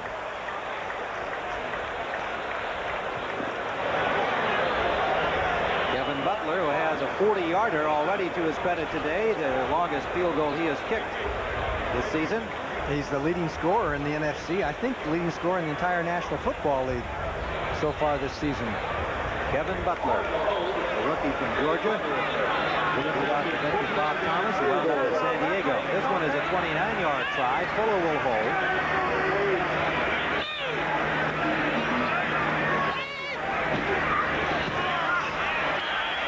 He's got it. So with 2 seconds showing on the clock, the Bears have widened their margin to 6. As the Minnesota Vikings defense continues to play that kind of rock-steady style that the Bears have not been able to solve beyond that first touchdown, the pass to McKinnon back early in the first quarter on their first offensive series. But 2 more field goals has given them the 13-7 advantage. With 2 seconds left, we'll have a kickoff play. Do you think the Bears would dare kick off to Buster Rhymes, or do you think they'll kick it short or something. I'd say they don't want to give him an opportunity. They're kicking with the wind here, so it may be that Butler and his coaching staff will decide they can get it into the end zone. But there's Buster going over to talk to Bud Grant to get his instructions, the exciting rookie from Oklahoma. He says you got to be crazy to love kickoff returns, and he loves it. So against he's second, isn't he second in the NFC? Yeah, and second really good. We have the 1 and 2 kickers, kick returners. In that game at Minnesota, Buster had 6 kickoff returns against the Bears, rolling up 182 yards. Well, so there's some Ditka fans, it looks like here, as you might expect. Mike, our mayor, is it Ditka for mayor? Rhymes, a deep man, and Butler did feel that he could get it into the end zone and through with his wind aid behind him, and so Minnesota with 2 seconds will have that one pop from the 20-yard line. Well, you know, he let that ball bounce there in that end zone, almost didn't get out of the end zone. You got to be careful, go back there and make sure it clears, or it's a touchdown for the other team. So Tommy Kramer and Jim McMahon locked in the passing duel. The fridge and the icebox have yet to confront each other. That may still occur in the second half. The fans sure want that scene here at Soldier Field. But so far, no conflict among the way the Vikings are going to the line of scrimmage, you got to believe they're just going to fall on it or something. Well, that's what they're going to do. So that'll do it for the first half here at Soldier Field. And what has turned into a defensive struggle has Chicago with 13 and the Minnesota Vikings 7. Play worth noting again. Watch Michael Jordan. Off the fake, come down the baseline. Lane Bear slams him down. The players exchange words, but so do the coaches. How do you like this? When do you ever see this? Chuck Daly wants a piece of Stan Olbeck. And now Vinnie Johnson. Did anybody ever want a piece of Hank Stram during any coach? Or No, I thought Lou Saban and I had some good times together. We had a lot of fun, but I needed a little soapbox. And give him the short yardage down the field. Otherwise, the Minnesota Viking defense has done very well against the #1 Bear offense. That's right, and the Vikings defense has played very steadily all season long, and they're also a very good halftime adjustment team. Bud Grant kind of likes to come out and get the lay of the land, see what's happening out there, and they usually adjust very well at the half. What they really have to adjust for this second half, however, is their offensive scheme. They got to get something going. Well, they certainly do, and it's going to be interesting to see what happens. You know, I was expecting to see, Bud Grant says we might not even see the icebox and refrigerator collide. He says that's only a small part of the football game, and he's been right so far. That's the case at halftime. So the Bears 13, Minnesota 7. We'll be back for the third quarter in a moment. Jim Ryan and Johnny Morris back in Soldier Field, and the local hero this week anyway, William Perry, number 72, gets ready for the kickoff. He's been working on the specials for several weeks and obviously quite an athlete. Today the Bears have a number of their alumni for their alumni weekend. They have these one home game every year, and this year they featured the players from the decade of the 60s. And that group watching the game today includes people like Yale Sayers, Dick Butkus, Mike Pyle, Ed O'Bradovich, Ronnie Bull, and of course Mike Ditka and Johnny Morris. This is Maurice Turner returning Butler's kickoff to about the 30-yard line. The fridge was there, and so was Sanders, the rookie, and Jim Morrissey, the reserve linebacker, number 51. The refrigerator doesn't get to play too much, but he always seems to be a part of the action one way or another.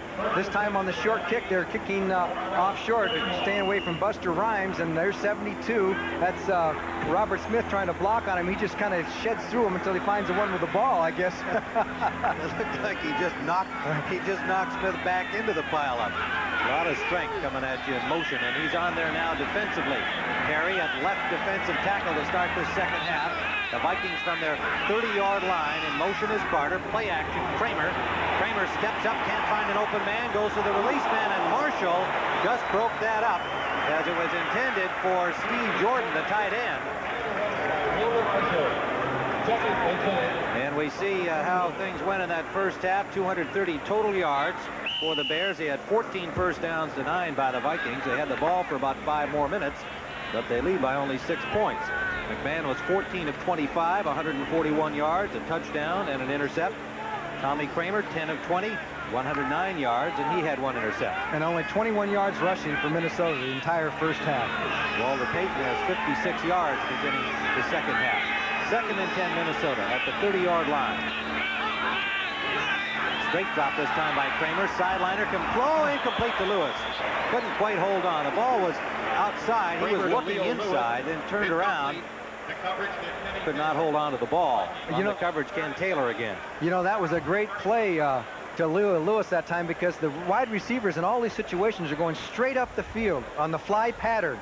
This was a planned stop pattern because the Bears came on the blitz off their 46 defense, and this time Lewis was supposed to just stop, and he did. He stopped, but the ball was thrown just a little bit behind him. But that's a great pattern to run because these cornerbacks are just used to going with receivers up the field. Ben Taylor continues to work for Mike Richardson, who pulled a hamstring in the first half, back in the first quarter, actually. On 2nd down, a long bomb downfield intended for Carter, and it is incomplete. On the 3rd down, that was, pardon me, so it is now 4th down. The Vikings will have to punt. Anthony Carter, coming over from the USFL, picked up in a deal with the Miami Dolphins, who held his rights. Former Michigan star. Coleman into punt, stands at his 15-yard line, and Ken Taylor at the Bears' 25.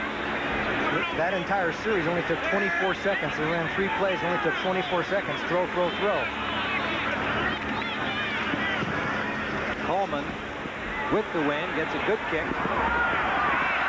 Taylor has some real estate, running hard, takes quite a shot. Flags are down. He got over the 35. 47-yard punt and a good 14-yard return for the rookie Taylor. Robert Smith, the man to really put the smash on him, and flags fell right at the point of contact. And there was also a flag earlier, too, so we could have a pre-possession penalty and a post-possession penalty. We'll have to see what happens. There may be one on each team. Referee Fred Wyant sorts it out with his staff, including today Dave Moss, Jerry Bergman, Joe Haynes, Rick Cantak, Joe Quinby, and Chuck McCallum. All their relatives at home. Happy to hear them acknowledged. And here comes Wyant with the call. Oh, they both might have been against the Bears. It's got to be complicated. They're all getting in on it. Well, these guys should be in New York at the UN meetings. Yeah, look at the Vikings. Time it's taken for this one. Illegal block in the back. Face mask. They'll refuse the illegal block in the back. Take the face mask. First down. Well, that was so complicated that nobody got publicly announced as the varmint on the play, but it is against Chicago. And we want to remind you that most of you are going to be seeing our doubleheader action. The San Francisco 49ers struggling at 3-4 against the unbeaten Rams in the California rivalry. Some of you will see the Giants against New Orleans, and the Giants in the thick of things in the NFC East, and the Saints not out of it in the NFC West. And we would remind you that Chicago viewers will not see either one of those games because the home game here in Chicago was on television. That is according to NFL rules. 3-man front for the Vikings with Tim Newton on the nose. Mulaney and Martin become the defensive ends. First down, Chicago, starting from their 18-yard line. First possession, second half. McKinnon in motion. Early action by the Vikings. Draw play to Payton. Payton has the first down and picks up about 14 yards. And if the Vikings were offside, that'll be refused. 13-yard gain for Payton. Studwell and Nord made the tackle. And the signal is against the Vikings. Offside, number 55, declined, first down. They called it on Studwell. I don't know. I don't think it was Studwell. I think it was somebody out to his left, one of the defensive linemen. But he has to take the blame before millions of viewers. Well, in the previous penalties, they didn't announce who the culprits were at all. And this time, they get the wrong man. First down. 3-4-1. Get it in motion again. Play action. Man to the tight end. Moorhead couldn't make the catch. Knocked out of bounds by Browner. Moorhead went right to the bench that time.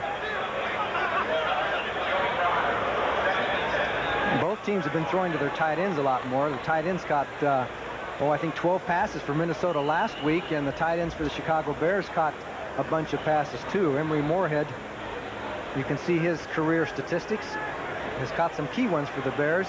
Of course, Malarkey caught a key one last week, and Steve Jordan caught several passes for Minnesota against the Chargers.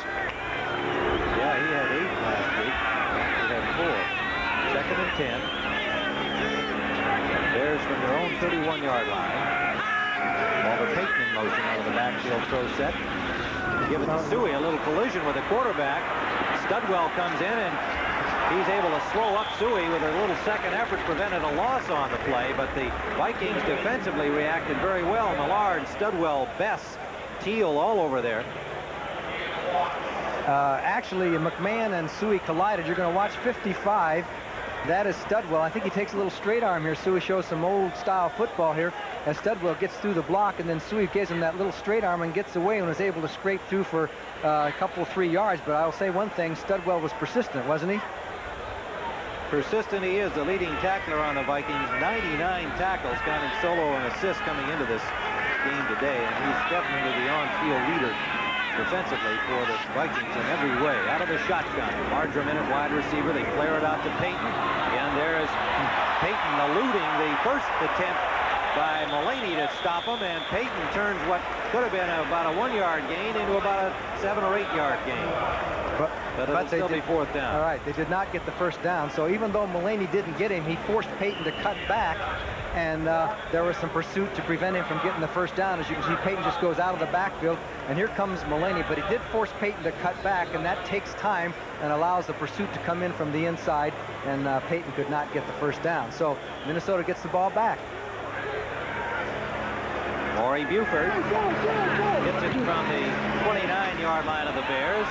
Darren Nelson, the deep man. The ball lands at the 30 and will be down by the Bears. 32-yard punt by Buford into the wind. Down by Cliff Thrift, and we have 12:13 to play. Third period. Bears 13-7. Sunny afternoon, breezy, but certainly a lot warmer than normal for this time of year in Chicago. The Bears leading Minnesota 13-7. Bud Grant said yesterday, I wish it was colder. It's supposed to be cold this time of year. That's when you have to make more coaching decisions, get more involved out there, deal with the elements. First down. Nelson dropped for a loss. Darren Nelson, swarm of dark-shirted Bears there. William Perry, number 72, and Richard Dent. That's a lot of weight to have down on a little 180-pounder. Perry is playing a little bit more for Mike Hartenstein. He's in there a little bit more in this game than he has been in previous games. We're going to have some scores quickly here as New England has taken the lead over Tampa Bay 16-14 third quarter. Indianapolis 27-10 over the Packers. So it looks like the Packers are going to go 3-5 unless they come up with a big rally. Taylor with a touchdown pass to widen that lead. Kramer, play action, and the pass intended for Jordan, who didn't expect it that soon. And he was being manhandled downfield on the coverage by Duerson. Couldn't get loose of him, and the ball was thrown over his head. And he was claiming interference. Duerson kind of screened him off like a basketball screen, and he claimed interference, but no call. Third down and 11. And we see Detroit continuing to lead the Dolphins 24-14. Buffalo shutting out Philadelphia. Bills are on a roll. Denver 27-10 over Kansas City in the third. Third and 11 here at Soldier Field. Shotgun formation for Kramer. Kramer, and he was hit by Dent, and the pass picked off by Otis Wilson. Touchdown.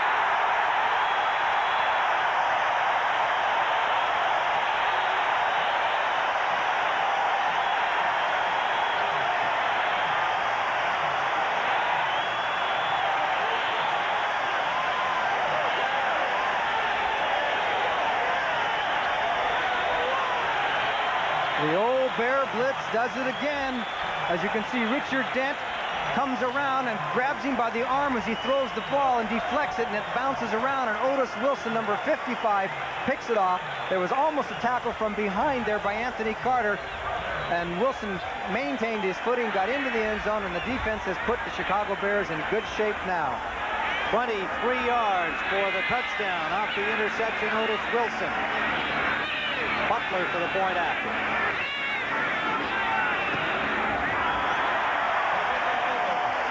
So suddenly the Bears on defense widen their lead. Chicago 20, Minnesota 7. Kevin Butler will kick it off. Otis Wilson taking the interception in for the touchdown. The second time the Bears have done that this season. As we are now at the halfway point, Leslie Frazier had the other one. This is Buster Rhymes, and Rhymes with a burst of speed gets over the 25 to the 27-yard line. Butler's short kickoff into the wind. Tim Reitman made the tackle. Let's take a look at how Richard Dent, watch the left of your screen, you see number 76, he's the right tackle, Tim Irwin for the Vikings, and he'll push off to his right, and Dent goes way around to the outside of him. Irwin doesn't have to block on Dent all that much because he's usually coming from the other side, and Dent, 95, batted the ball away, and there was Otis Wilson with the interception. Kramer now 10 of 25, 0 of 5 this half.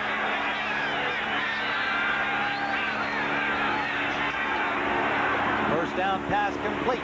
Jordan, number 83, to the 32-yard line. Dewerson and Singletary on the coverage made the stop. A gain of 4 yards. It'll leave a 2nd and 6 for the Vikes. Ball at their 31-yard line. Tommy Kramer taking the call from the sideline. He's saying, hurry it up, give it to me, as the coaches are trying to decide what they're going to send in. And, of course, the clock continues to run. Kramer now 11 of 26. He's had much better statistics before. Well, he's had his best days at home against the Bears. He's been a successful quarterback overall. 4-1 at home in victories, 1-2 here at Soldier Field. Now Dent's rushing from the same side again. Quick pass to Leo Lewis. He's got real estate. Lewis tripped up by Fensick. The ball comes loose, but he was downed by Wilbur Marshall at the 47-yard line of the Bears. Leo Lewis becoming the big play man for the Vikings. Okay, the Bears off the 46 defense. Now Kramer spots what's happening, just goes with a quick post and give Lewis a good mark there for recognizing, just takes off in front of Taylor, almost breaks it. If Wilbur Marshall hadn't come from the backside, number 58 right there, and made sure of the tackle as Lewis was ready to break it there if he had maintained his footing. So big play by Tommy Kramer and Leo Lewis, the Vikings back in business. His third catch, 62 yards on the day and 20-yard gainer. First down, Vikings in Bear territory at the 48. Play action. Sideliner, complete. Lewis again. Lewis had just turned around and the ball was there in front of Fensick. And that's really almost not a sideliner, Tim, because they're running off that fly pattern, and instead of going straight down the field, it's a timing pass where as soon as he feels he's got the defensive back running, he stops, because so many times they're running those fly patterns, and that's what you call timing. He hadn't even turned yet. Now he turns, the ball is almost there. That is precision passing, Beautiful my friends. Job. Almost like a long hook, isn't it? Right. Excellent play to the 31-yard line of the Bears. Perry still in defensively for Chicago. Lewis goes wide left. Anthony Carter wide right. Anderson the lone setback. He's calling an audible, I think. Alfred Anderson, he's got a hole and picks up about 5. Good second effort by the big man from Baylor. Bears leading 20-7, 8:35, winding down in the third quarter. Marshall and Fensick on the tackle on that play. It'll be 2nd and a long 4. Alfred Anderson missed 3 games with the knee injury suffered in the first go-round against the Bears back on September 19th. Got into action last week against San Diego, primarily a passing game. That's their longest rush of the day by the Vikings. 6 yards to carry. So 2nd and 4. And the pass out to Malarkey, the tight end. He has a first down at the 14-yard line. Oh, what a great job by Kramer that time, because Dent was coming through slick and clean, and he had to get it up and over Dent and quickly. Now watch what Kramer, as he does, he has the fake, he's got his back to the backside. Here comes Dent right there, and he just threw it right over him and dumped the ball off to Malarkey, and Malarkey took it right down, finally knocked out of bounds. This is a nice drive by Minnesota. Perry comes out of the defensive unit, and Mike Hartenstein comes back in. over his left end position. Perry's in there. They usually have McMichael outside him on the left side. The Vikings now threatening. 14-yard line of the Bears. Quickly to Darren Nelson. Nelson to the 5, knocked out of bounds at the 4-yard line. Well, I'll tell you, he is taking advantage of the Bear weakness in the defense. That time you saw Wilbur Marshall coming, 58 from the outside. As soon as he knew that Wilbur Marshall was coming, he dumped the ball because that means coverage had to come from the inside to cover. Here comes Marshall, 58 on the outside, slick and clean. Kramer spots him, boom. There goes. We're going to take a look at it from a different angle as you'll see where Marshall comes from. And Kramer, he really recognizes in a hurry and just hit it out there to Nelson on the run. And it was up to Singletary to cover from his middle linebacker spot. It is second down. They need about the length of the football for a first down. They've got McDonald in as an extra blocker. Anderson picks up the first down yardage. And about a gain of maybe 2, they'll spot the ball near the 2-yard line, where it'll be first and goal for the Vikings. Well, Alfred Anderson is that big man they could use. They could have used him a few games ago when he was injured in a couple of games they lost on the 1-yard line. And, of course, with Ted Brown out, you know, he's even more valuable to have him in there. Kramer was 0 for 5. We commented just a few minutes ago at the beginning of this second half. He's now hit 5 in a row for 63 yards, and he has first and goal. Alan Rice is in the game at running back. Nelson is out. The 2 bigger backs are in. Ted Brown favoring the Charlie horse. Not been in action yet, and they stack up Alan Rice.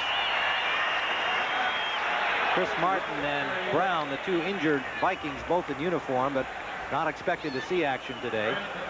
Alan Rice, the second-year man from Baylor, stacked up probably a gain of maybe a half yard at the most, if anything.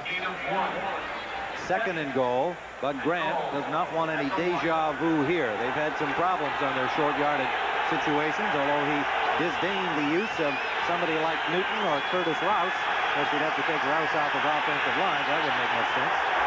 Nelson is back in. I think they got to go up and over because the Bears are submarining quite a bit. Now the crowd in the end zone making it impossible for Kramer to get his signals to his teammates, so he goes back to discuss that with Wyant, the referee. Well, usually the noise factor is much bigger up there in Minnesota. That's where the noise really takes place. Yeah, it comes off the roof. Here it comes off the lake.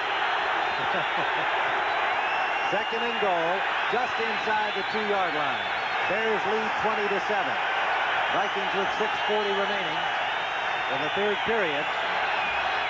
Now the Bear players are exhorting their fans to please knock off the noise. Notice Mike Singletary, he's number 50. He's back there ready to play, and he's about 4 yards off the line of scrimmage. And he's going to head for wherever the back comes from. If we take a good look at Mike Singletary, now watch him. He's ready to watch the action and fly through wherever the hole is. In motion, Jordan. Play action. Pass. Nelson. Broken up. Incomplete. Marshall has the ball, but they rule it. And, well, no. I think they're ruling the interception with him down. Marshall's still running downfield. I don't think with the roar of the crowd he realizes the play is over. And he goes all the way to the end zone. About 94 yards and spiked the ball. But he's just going to discover any second now that they're going to have it way back at their own 3-yard line. Well, whenever in doubt, I guess you're supposed to run. And that time, Bud Grant came up with a pass out in the flat. Always dangerous when you're down on the goal line. He had 3 shots to get 2 yards, and he opted to go for the touchdown. And when you do it against a team like the Bears, you never know. Here comes Nelson out in the flat, and Wilbur Marshall with great instincts and reaction comes up. He's actually double covered. And Marshall makes the interception. And since there was contact at the time, they're ruling him down, and I think the call is correct. That's a great interception, his 3rd of the season. Marshall got a little exercise, but they have the ball at their own 3-yard line. We'll be right back. Tim Ryan and Johnny Morris, where Wilbur Marshall is just intercepted for the Bears and got it to the 3-yard line. On the bench for the Vikings, the injured Brent Boyd, injured on that play. It saw Marshall intercept Tommy Kramer's pass intended for Darren Nelson. The Bears, McMahon from the end zone, and that might have been tipped. Otherwise, it was another one of those wounded ducks that he threw intended for the tight end Reitman. Well, we may have seen the key play of this football game when Bud Grant, maybe when you've got 2 yards to go and you've got 3 shots at it, I think you're not showing too much confidence in your running game because you ought to be able to get 2 yards. Everybody knows that the most dangerous pass is a flat pass out there down near the goal line like that because defenders don't have to worry about anybody getting deep on you. He went for it, and it did not work out. Andy Frederick is in at tackle for Jim Covert on the left side of the Bears offensive line on 2nd and 10 from their 3-yard line. Walter Payton, and Studwell puts the stop on him, but Payton gets out close to the 7-yard line. It'll leave 3rd and about 5 for the Bears. 6:17 ticking down in the 3rd quarter. Wilbur Marshall with his 3rd interception of the season. Bud Grant was talking about how talented a young player he is, and that he thought that really in their scheme of things, the Bears defensive scheme, that Marshall fits in probably better than Al Harris, who had a Pro Bowl year last year, but was naturally a lineman. Right. Marshall's a natural linebacker. Key play here, if they could stop the Bears would be forced to punt from their end zone. It's 3rd and a long 5. Payton dancing his way, picks his way, and will be close to the 1st down. Tripped up by Joey Browner, number 47 of the Vikings. Looks like he got it. And that tremendous effort, and Browner a little slow to get up. He has spent a lot of time around Payton today. 11 carries, 80 yards now for Walter Payton. Well, that time the Vikings blitzed in all the gaps, and Payton was still able to get through. So Payton had 112 yards Monday night against Green Bay on 25 carries. He's 4th in the conference with 534 yards coming into the game today. 1st down, Chicago. Some early action. Flags are down.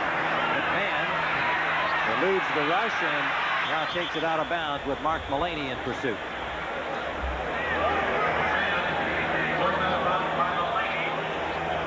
Well, somebody jumped off sides, or they were pulled off sides on that particular play. Illegal shift.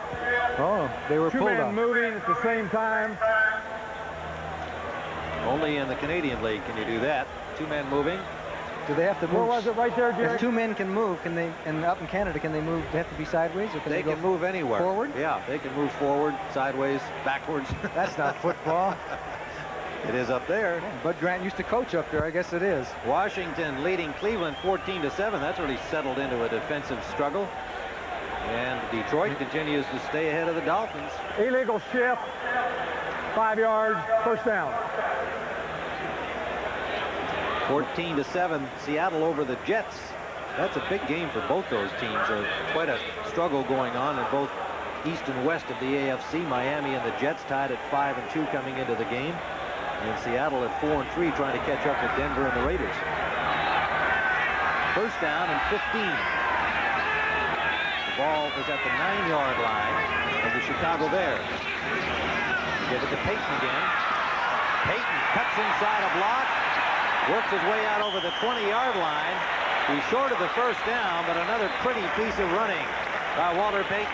Browner and Dolman on the tackle. He follows his blocking so well here. As you watch the interior lineman on the fake, and you're going to see 63, Jay Hilgenberg, the center, drops out and pulls. Now Payton's going to play off the block by 63 Hilgenberg and then cut back to the inside. He follows his blocker so well, and finally a host of Minnesota Vikings bring him down, but now the Bears have a 2nd and 3.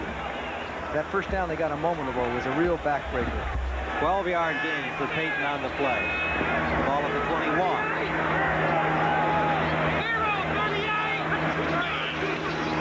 Payton behind Seward.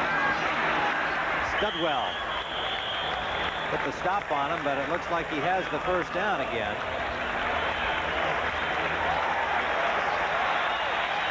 First down Bears out to their 25-yard line. Medical report on offensive guard Brent Boyd of the Vikings a sprained ankle and will probably not return.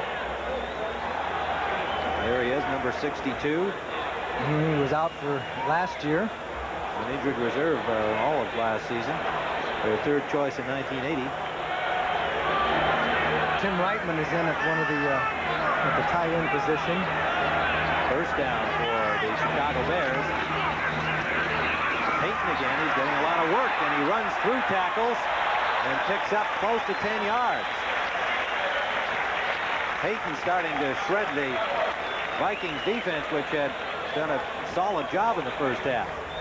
And watch him bounce off a tackle here. This is kind of slips and then comes back behind the slip blocks, and he'll get a boost from Chris Goldman, 56. He just boosts right out of it and goes forward for a couple more yards. And now what we're seeing is what we thought maybe at the beginning of the game, that the Bears would try and pound out some yardage and control the ball. Now they're controlling the ball. And he's over the 100-yard mark, 104 on the day on 14 carries, the 67th time that he's done that in his NFL career.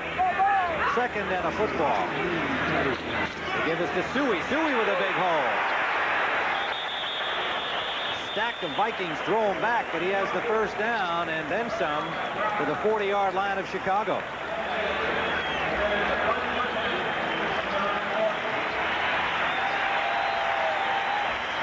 Well, when Walter Payton gets more than 100 in the time that he's been here, it speaks for itself. 44 victories, 22 losses, and at Soldier Field helps even more. 27-7. So the Bears can start thinking with 147 remaining in this third quarter that maybe they're going to get to 8-0.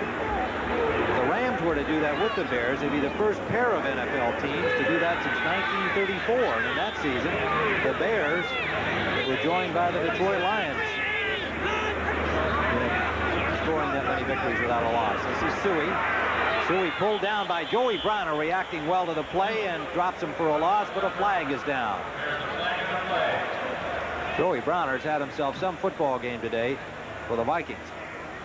Now we probably have a call against the Bears holding, but they lost yardage on that play, so we have to see whether the Vikings will want to give them a repeat of a first down. The way the Bears have been moving the ball, they might think about, you don't usually decline a 10-yard penalty, but we'll see. They might do it this time. Holding 58 and 65, decline, second down. Well, that's what I do.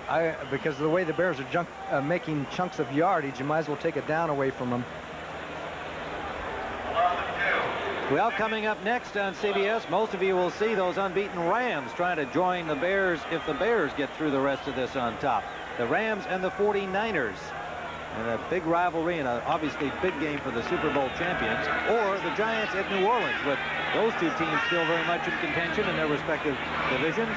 Millard and Elshire come in for the Vikings on 2nd and 11. The pitch to Payton.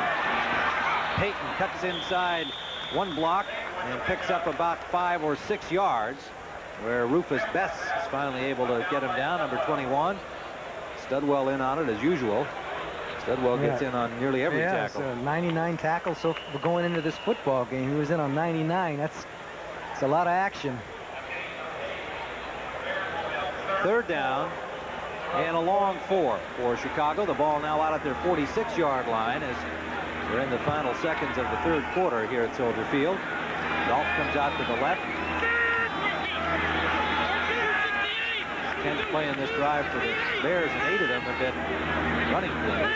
And they've been working. Well, this time it doesn't. Payton met behind the line by Mark Mullaney, the veteran from Colorado State. Hello, Walter. Dropped him for a loss of about a yard. And he helped him up nicely, too. So that's the end of the third quarter at Soldier Field with the score. The Bears 20, the Vikings 7. Fans have been introduced to some Bear fans because they've got big Bear buttons on, but they're definitely outfitted as Viking stalwarts. I'd say they're surrounded too. Well, it's a nice warm day down there in the sun. Aaron Nelson waiting. The punt from Buford.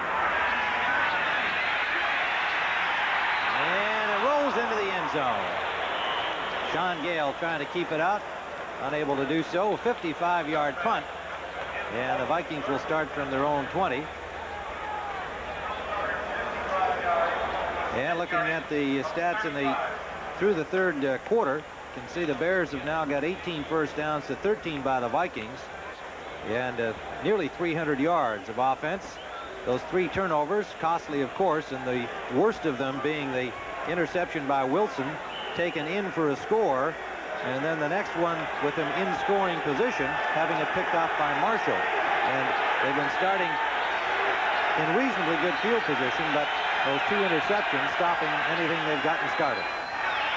Kramer for Darren Nelson, and forced out by Dewerson at the 24-yard line. It'll be 2nd and 6. We are just underway in the 4th quarter at Soldier Field. Tim Ryan with Johnny Morris. And we should point out that now, excuse me, the Vikings are throwing against the wind, so that could affect longer passes. The Vikes don't throw that many long passes, but it's a pretty stiff wind. Bears have got the refrigerator in the lineup again, with Michael moving outside the left defensive end. And they're in their 46 defense on 2nd and 6. With the 2 linebackers lined up on the left side. Kramer, and he is sacked. Otis Wilson blowing straight through, the 2nd sack of the day for the Bears. Nobody touched him, and it's back at the 15-yard line. Wilson will come from the right side of your picture, and he comes inside Tim Irwin, 76, free and clear. And the only person that could pick him up would be the back, and that was Darren Nelson. He got caught up in the middle of the offensive backfield, no chance. And that's the 46 defense for those linebackers, 2 of them over on that one side of the line. Now they're going into the 46 again over on this side of the line. You can see 58 and 55. 3rd down and 15. Out of the shotgun. Kramer buried again. Dan Hampton, and right with him, number 72, William Anthony Perry, and right behind him, Otis Wilson. Flag down on the play, and I think that comes from a little action after the tackle. I think it was Tim Irwin and Wilbur Marshall who got into it.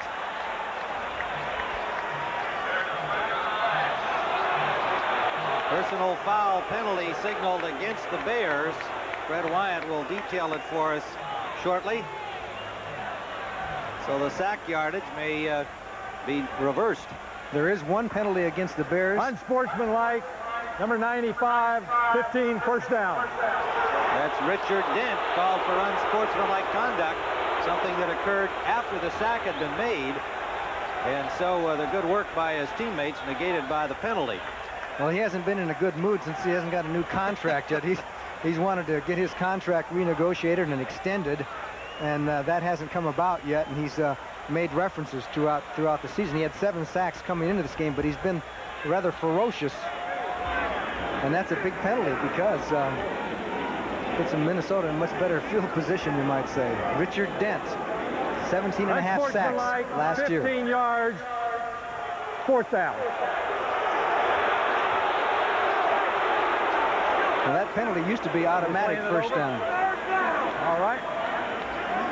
Well, there's still some confusion about it. They first said it would be first down. The play was over. 4th down. The play. No, but at first they said it was going to be first down. In the first announcement. 3rd down. Now they're saying And 3rd now, down. then they said 4th, and now they're saying 3rd because it occurred after the play was over. We haven't tried 2nd yet.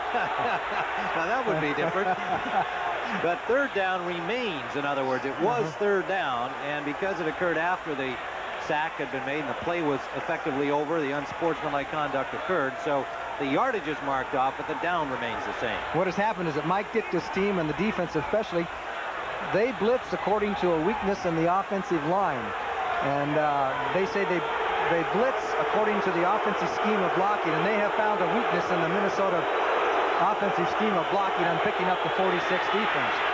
3rd down and 3, and Bears lose the credit for the sack. And nearly got another one. A pass intended for Nelson, another flag down. Several Bears landed on Kramer just after he got the ball off, and Kramer now trying to get at Richard Dent. Yeah, Richard Dent came after him again. I think Kramer may have felt that the ball was gone and that he was not a viable target. But a flag is down on the play. He says, get him out. I think he's saying get Richard out because Richard Dent out because Yes. he feels that Dent is. We have a delay against the offense. Third down. Ditka furious at Dent. It has taken him out of the game. He just said third down again. Well, They it said was- third down last Well, time. there was a penalty. Oh, no play. And a delay of game. Gives the Vikings 3rd and 8. In other words, the play was a no play.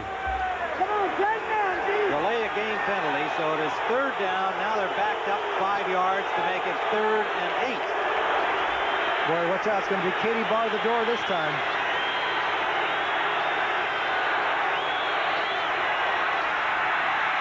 Kramer gets some time, hits the pass, another flag down. Got the pass to Anthony Carter complete with Les Frazier on the coverage for the Bears, but yet another flag down. So this game degenerating into a flurry of penalties. And I don't think flutter of flags. I don't think Carter got the first down. He was coming back. Now they call it against Minnesota. A holding call signaled against the Vikings, and it did appear that he was short of the yardage. You're right. And that'll be moot. Now, well, it's not really moot because Sensik here can decide whether to take it or not. Well, they are assuming that the Vikings would have to punt, but maybe Holding, number 68. Third down. they're going to take the penalty, put the Vikings deeper back, and really put the rush probably on Kramer again. They needed about a half yard had they refused it, and it would have been 4th down. 13:59 still to play in regulation time. And I believe Tyrone Keys, yes, 18 yards. the Keys that's come in for Dent. Yes. No, Mike Hartenstein is in there, and Richard Refrigerator. Right. They're in the 46 once again. 3rd down from the 12-yard line. Here they come. And Kramer just threw that. He just had to unload. He had no chance to do anything else except get rid of the football. No chance to get it to Anthony Carter, who was in the general area. And so the Bears defense, a little over-enthusiastically in the case of Richard Dent, but they have forced the Vikings to punt. Finally.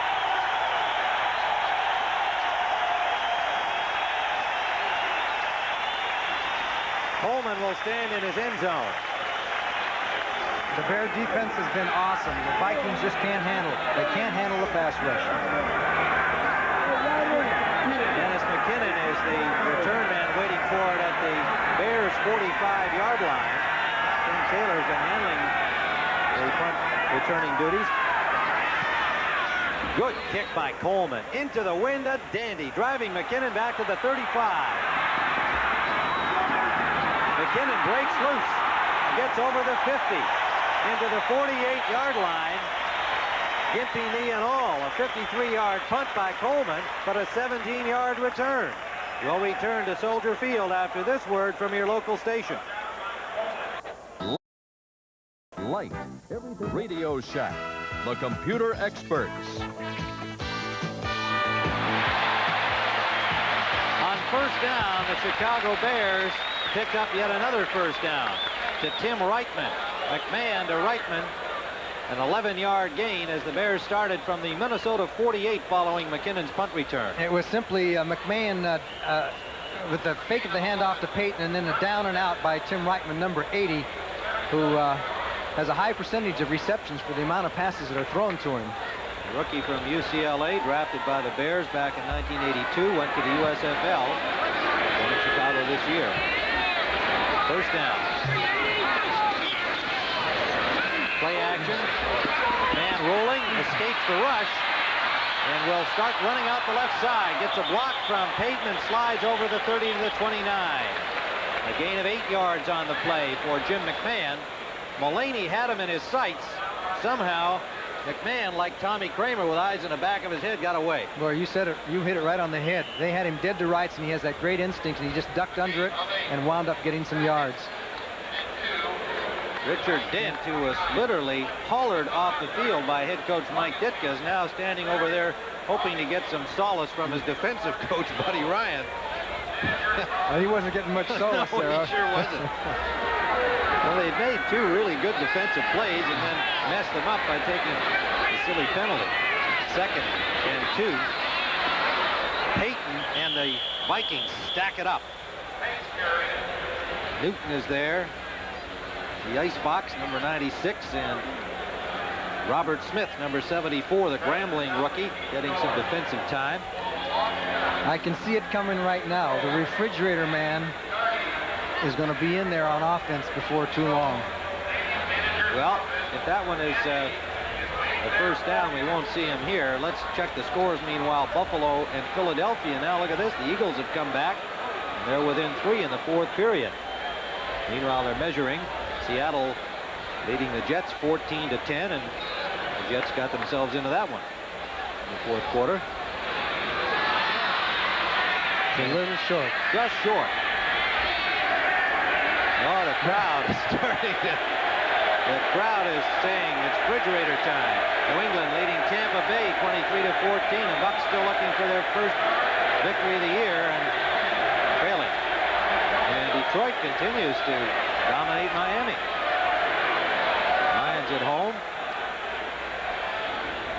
Fuller on the Bears sidelines. We see Denver over Kansas City 30-10. Trying to get the attention of the offense. I don't know whether they've got the play in there that they want. Well, McMahon is not sure. He's come back out of the huddle looking for another signal. He wants to make sure he's got it right. 3rd and about 2 inches to go. Ball is at the 27-yard line of the Vikings. 12:15 to play. 4th quarter. Bears leading 20-7.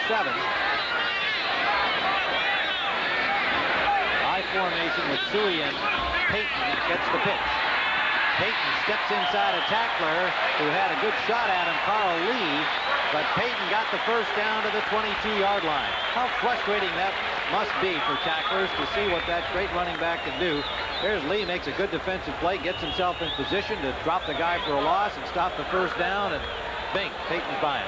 And the key was, though, once he got the position and forced Peyton inside, there was no pursuit from the inside, so you have to give some credit to the interior blockers of the Bears doing their seal blocking, so there was no pursuit from the inside. Lee was all by himself. One-on-one against Peyton. That's a tall order. First down from the 22. Wide left goes McKinnon. Split right, Willie Gault. Now they're in the pro set. And will pass on a short drop to the tight end Reitman. And Browner hits him immediately. There'll be a gain of maybe 2 yards at the most. Joey Browner has been outstanding today for the Minnesota Vikings from the safety spot. Well, he really has. I think it's because he's got a spot now. A home. He's the safety, the strong safety, and he knows where he's going to be. He's adapted to the position and he plays. He's just played a super game. He really has. 6'2", 205 pounds. I mean, he's just an ideal size because he's also got very good speed. So he can be punishing against the run. He can cover on the pass. And he's had himself a fine afternoon. 2nd and 8 from the 20-yard line. Over Peyton, and he has dropped this time, got maybe to the line of scrimmage, and it was Doug Martin, number 79, wrapping him up. 19 carries for 118 yards on the day. The Vikings have rushed the ball only 13 times for 29 yards. There's the differential right there. Well, the Bears were number 1 against the run in the National Football League going into this game, so it figured that the Vikings, who have not been a prominent rushing team anyway, weren't going to get a lot of yards rushing, and I think Bud Grant knew that going in, and his game plan was to throw the ball. 3 wide receivers on 3rd down and 8 for the Bears. Willie Gault in motion off the halfback spot. Screen to Peyton, one-hand catch, gets a block, and Peyton, touchdown.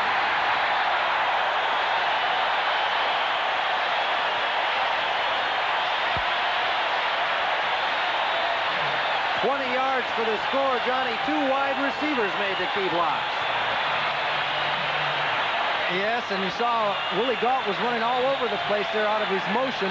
83 back one way and then back the other way, and then he waits as McMahon goes back and just flips it just almost didn't get the pass off, looked like there, but they had him suckered in. Now here comes Peyton, 34, makes the super grab, gets the block there from Hilgenberg, and then downfield was Brad Anderson throwing the final block, but that was an easy one. Once Peyton gets within 5 yards, he's going to make it whether there's a blocker or not.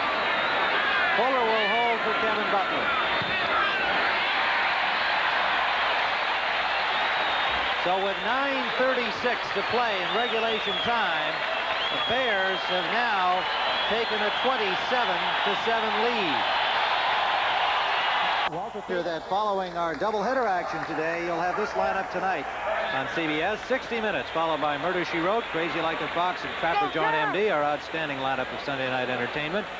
And, of course, we've got more football action to follow around the nation.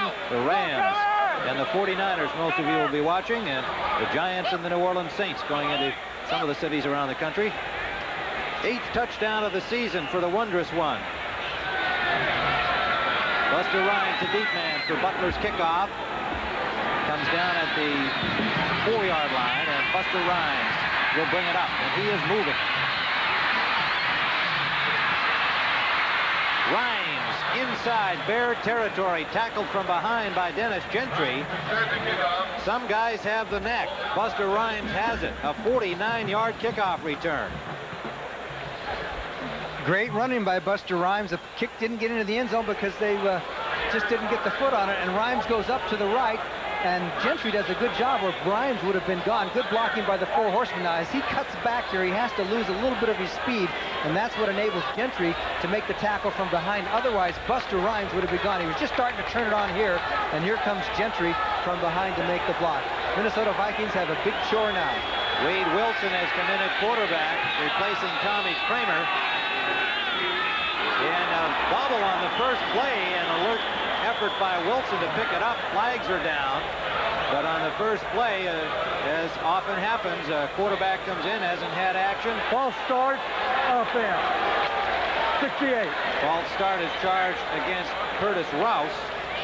And meanwhile, Wade Wilson making his first appearance. Kramer's taken every snap in the regular season for the Vikings.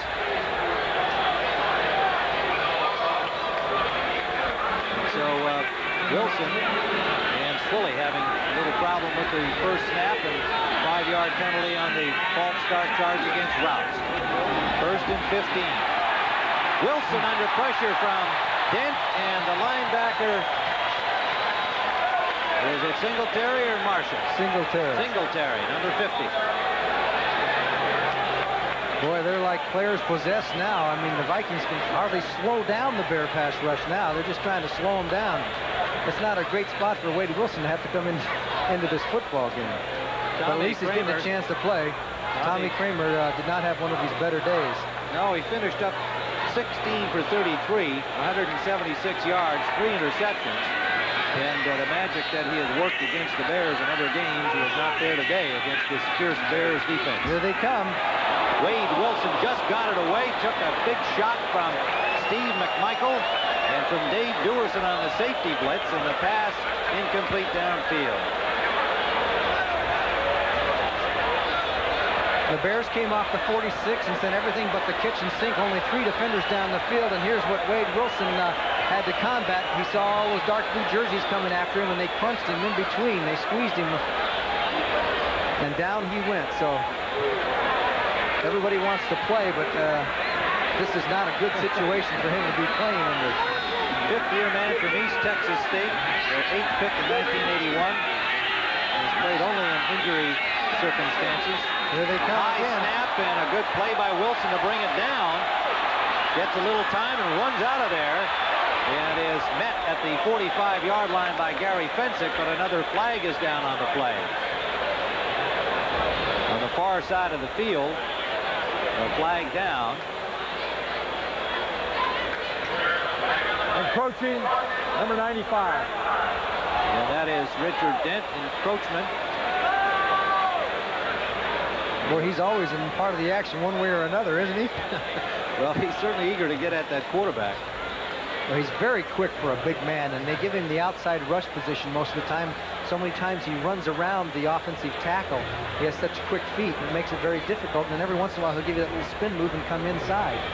But the key... Encroachment, defense. Third down.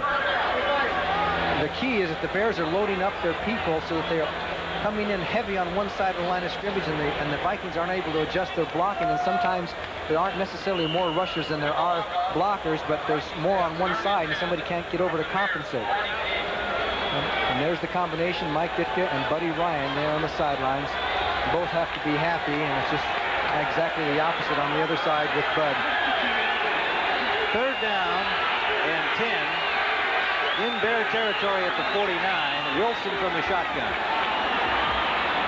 And it's caught by Jordan, made a fine catch, as it looked like the linebacker Wilson had a hand on the ball and nearly knocked it away from Jordan, but evidently it got through, and Jordan, good concentration.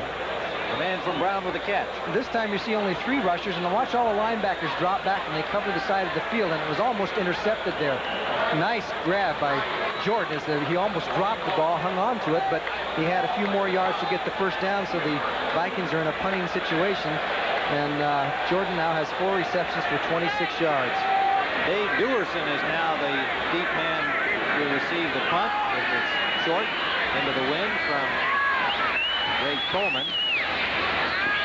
Coleman angling for the corner, and Dewerson will let it go, and the ball comes down at the 5, and a Viking bounce. Good play by Joey Browner, and it'll be, well, Browner apparently had his foot on the goal line. This happened to them against San Diego. It's going to be a touchback. Vikings complaining. Sure looked like he was standing outside the end zone from our angle. 8:33 remaining in regulation time. Bears 27-7. Chicago Bears steamroll their bitter rivals. The rematch is set for Green Bay next Sunday on CBS Sports. Tim Ryan and Johnny Morris, and as we called it as it happened, it has now been verified that indeed he was standing outside the end zone. Joey Browner makes a real good play on Coleman's punt, and it will be first down at the 2-yard line. You can see the official coming into the play, and he ruled touchback as though Browner had been on the goal line, but that was not the case, and he has been overruled. Steve Fuller has now come in at quarterback. McMahon to the sidelines. McMahon leaves 18 of 31, 181 yards, 2 touchdowns, 1 interception. Not a bad day. He has only 7 interceptions on the season in 7 games. Plus, he got out of the game healthy. Yes. There's waving to you, Tim. Yeah, I guess. I think that's more likely to some friend in the stand. And don't forget, we've got more football coming up here on CBS today. Our doubleheader action will feature the Super Bowl champion 49ers, who have been struggling against the unbeaten Rams, going now, it would appear, to tie the Bears atop the unbeaten ranks. Just the 2 teams remaining in that category. Giants at New Orleans will be seen in some parts of the country, and that's a key matchup between the NFC East and the NFC West. So it is first down from the 2-yard line with Steve Fuller at quarterback. A lot of changes in the backfield. Dennis Gentry's in. Sanders is in. Rookie Thomas Sanders is number 20. Dennis Gentry is number 29. Sanders picks up maybe 2 out to the 4-yard line. The rookie from Texas A&M, their 7th choice, who had a very impressive preseason. Mulaney made the tackle, and Dennis Folks now in at linebacker number 50. For the Minnesota Vikings. The Vikings have made several changes also. David Howard is in there. Isaac Holt is in there. Isaac Holt, the rookie on the corner, has seen just a little bit of action today in their nickel and 6-man packages. Folks not seen action. John Turner is in also in the secondary. Fuller passing from the end zone. Sideliner to Moorhead, and it is incomplete. Did he catch it inbounds? Did not have possession inbounds, and it is ruled incomplete. And who was right there? Joey Browner. Another good coverage by Joey. Well, we mentioned earlier the Bears and the Rams, if they both are winners today, would be the first team's first pair since 1934. That year, the Bears and the Lions each won 10 consecutive games. The Bears finished the season at 13-0, went on to the title game against the Giants and lost. And this victory today will give them their best start since 1942. They went 11-0 that season. And Mike Ditka hoping that this great year, this great start, will have them in the Super Bowl. Fuller fell stumbling in the end zone, and there'll be a safety, and it's Neil Elshire, number 73, the veteran from Oregon, dropping him in the end zone. Fuller started to roll, seemed to lose his footing a little bit. Elshire was there to pounce on it. It's almost like his knee gave out on him here. Just, if we can watch his foot there, he just, well, you can give a little credit there to Elshire, too, to cause that. All right, 7:45 remaining. Bears 27, Minnesota 9. At his own 15-yard line. And 3 Bears stack him up at about the 23. Darren Nelson returning Buford's free kick. Sanders made the tackle along with Dennis Gentry. So the Vikings will start from their 23 with 7:33 to go, and we just had a whirlwind visit in the booth from Olympic silver medal ski champion Billy Kidd, who's also the commentator on CBS coverage of World Cup ski events. Told us he's going to be skiing here on the 9th of November. In Chicago. That's worth a trip back to see anybody go skiing in Chicago. It's got to be off a molehill. Yeah, well, apparently he said he's going to build a ramp of some kind, so that'll be worth seeing. Wade Wilson continues at quarterback. And the Bears are leaving their big guns in on defense. First down, Minnesota. Oh. Up the middle to the tight end, Jordan. Good job to hold on. Steve Jordan makes the catch against tight coverage from Fensick and Dewerson. Boy, Jordan took a pop from Gary Fensick and jumped right up like a top. And that's what a player like Steve likes to do. He doesn't want anybody to know they hurt him. Now, 45 is the top of your screen. There's Fensick. Jordan will come across, and here comes Fensick taking aim, 45. And down he goes, and Jordan jumped right up and says, I'm ready for the next play. Forget that one. Gain of a little more than 9 yards. Second and short for the Vikings. Jordan has been very sure-handed today. Out to Alfred Anderson. He has the first down and gets out to the 44-yard line where Dent made the tackle on him. Dent ranging back in that unusual circumstance where a defensive end is involved out there in the pass coverage. All part of Buddy Ryan's scheme of the things to keep the offense confused. What's 95 doing out there in the flat cover? The Vikings rushing game non-existent today, as that statistic would indicate. And that's been a problem for them throughout the season. But nonetheless, they won more games this year than they did all last year. And they've still got half the season to go. Wilson's pass intercepted by Frazier. No. By Taylor, pardon me. Taylor 31, not 21. And Carter made the tackle on him, but the rookie, Ken Taylor, makes his first interception. He's playing out there because of the injury to Richardson. Number 71 declined. First down. A holding call against the Vikings, declined naturally by the Bears. Miscommunication as Wade threw it right to Taylor, who didn't even move, didn't go for the coverage. He saw the pass there, and he says, okay, I'll take it. Nobody else wants it. Goes up the field and give Carter some credit. He came back and made the tackle, but there was a miscommunication between Carter and Wade Wilson on that one. And let's correct that interception stat because it is Taylor's second, and he's holding on to that ball. The 4th turnover by the Vikings today. And a big part of their problem with the score on the board, 27-9 Chicago. Fuller gives it to Sanders. Sanders takes a hard shot on the corner, holds onto the ball as it squirted loose. And it had come loose before the whistle sounded, but the Vikings didn't see it there, and he was able to get it back again before the whistle blew. Good play by Isaac Holt on that. He played off the block and made the tackle. As you look at Washington still leading Cleveland. Oh, that's a final now. The Redskins over Cleveland 14-7. That's an upset. Denver beat Kansas City 30-10. And look at Green Bay. Look at the Packers. It's Indianapolis 30-10 in the 4th quarter. So the Packers are going to go 3-5 and are basically out of it as far as any chance for a division title. Washington gets even at 4-4 in that crowded NFC East. Dennis Gentry, and another good defensive play by the Vikings right at the line of scrimmage. Chris Dolman, the rookie from Pittsburgh, talking to Scott Studwell about him yesterday, getting his opinion as a veteran of the youngster working on his left, and he said, boy, he's just got all of the physical attributes. 6'5", 250, the #1 choice.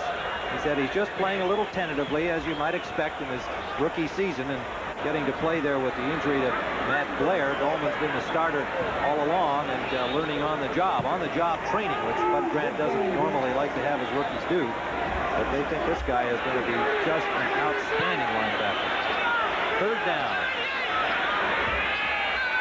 About 10 and a half. Fuller will throw up the sideline for Manis, and Manis has it. The rookie James Manis with another rookie Holt on the coverage. It'll be 1st down at the 16-yard line. Who is number 81? He is a rookie from TCU, their 3rd choice in this year's draft, and that is his 1st reception of the year. Yes, and it was a straight old fly pattern because the Vikings put the blitz on, and he threw it up, and Manis, as so often happens, he spotted the ball first and made a nice grab of it and chalked that up as number 1. And we talk about the blitz. It was a good blitz, but it didn't get there quite in time, folks, with the really shot on Steve Fuller, but he got the pass away, and the Bears are threatening once again. 34-yard gain. The ball at the 16-yard line of the Vikings. 4:27 to play regulation time.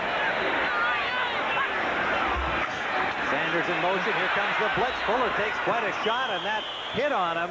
Threw the pass off. And it was Howard, number 99, the rookie linebacker from Cal State Long Beach. Don't we have somebody around here that went to school at Cal State Long Beach? Not me. Well, you were University of California at Santa Barbara. Well, Santa Barbara. It's Long Beach, San Luis Obispo. They're all together there, just studded up and down the coast. I think it was Elshire really gave it to Fuller again, coming from the backside. Fuller did sense it coming and took the hit. That's was that Howard. David Howard? I'm sorry, I thought it was Elshire. 2nd down and 10.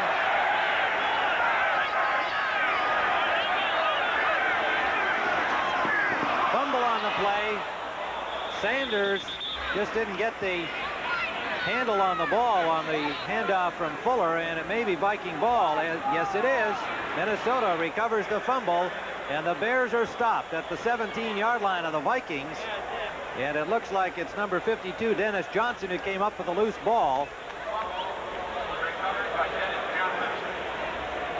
So the Vikings, with 4:14, have some time to try to get it upfield. And remember, at the end of this game, we'll be going to our doubleheader action, and you'll see either the 49ers and the Rams. Most of you will. The battle for California. The Rams trying to stay even with the Bears, and the Giants will be in New Orleans. And next week, our action begins with the NFL today. The Chicago Bears will be at Green Bay. The Vikings will be at home against Detroit. And other games, Philadelphia at San Francisco. The Buccaneers in New York against the Giants. The Meadowlands and New Jersey, to be more accurate. Wilson is swarmed under and sacked. Back close to the 5-yard line. Hartenstein and Keys combining on the sack. Mike Hartenstein, number 73 on this sack, and Wade Wilson is now knowing what happened with Tommy Kramer. The Bears come with the all-out blitz again. 73. Hartenstein gets through on the inside and puts the clamps on. And we're getting, how many sacks do they have? We're going to start, that's 4 sacks? 4 sacks and a whole bunch of hurries. Ron Rivera is in at linebacker for the Bears. And the Vikings have Mark McDonald in on the offensive line. He's getting a taste of the Bears' rush. Alfred Anderson nowhere to go. Wilbur Marshall put the tackle on him. Some other scores as we wind down here, getting ready to join the doubleheader action. Final score, the Lions beat Miami 31-21, so the Lions are going to be 5-3 and will be the Bears' closest pursuer. The Bears will be 8-0. Look at this, Philadelphia rallied to beat Buffalo 21-17, and wow, Indianapolis scored once again 37-10. Things going badly for Forrest Gregg and company. Wilson from the end zone, and it's complete. Good job for a first down out to the 28-yard line, Anthony Carter. Yeah, the Vikings come out from the shadow of the goalpost and get it to the 29-yard line. A 20-yard gainer from Wilson to Anthony Carter. Fensick and Ken Taylor on the tackle. This telecast presented by authority of the National Football League, intended for the private use of our audience. Any rebroadcast or other use of the telecast without the express written consent of the Chicago Bears and the National Football League is prohibited.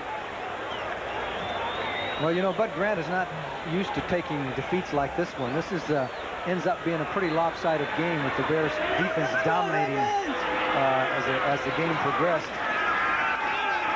2:18 to go. Wilson going deep and just overthrows Anthony Carter down the right sideline.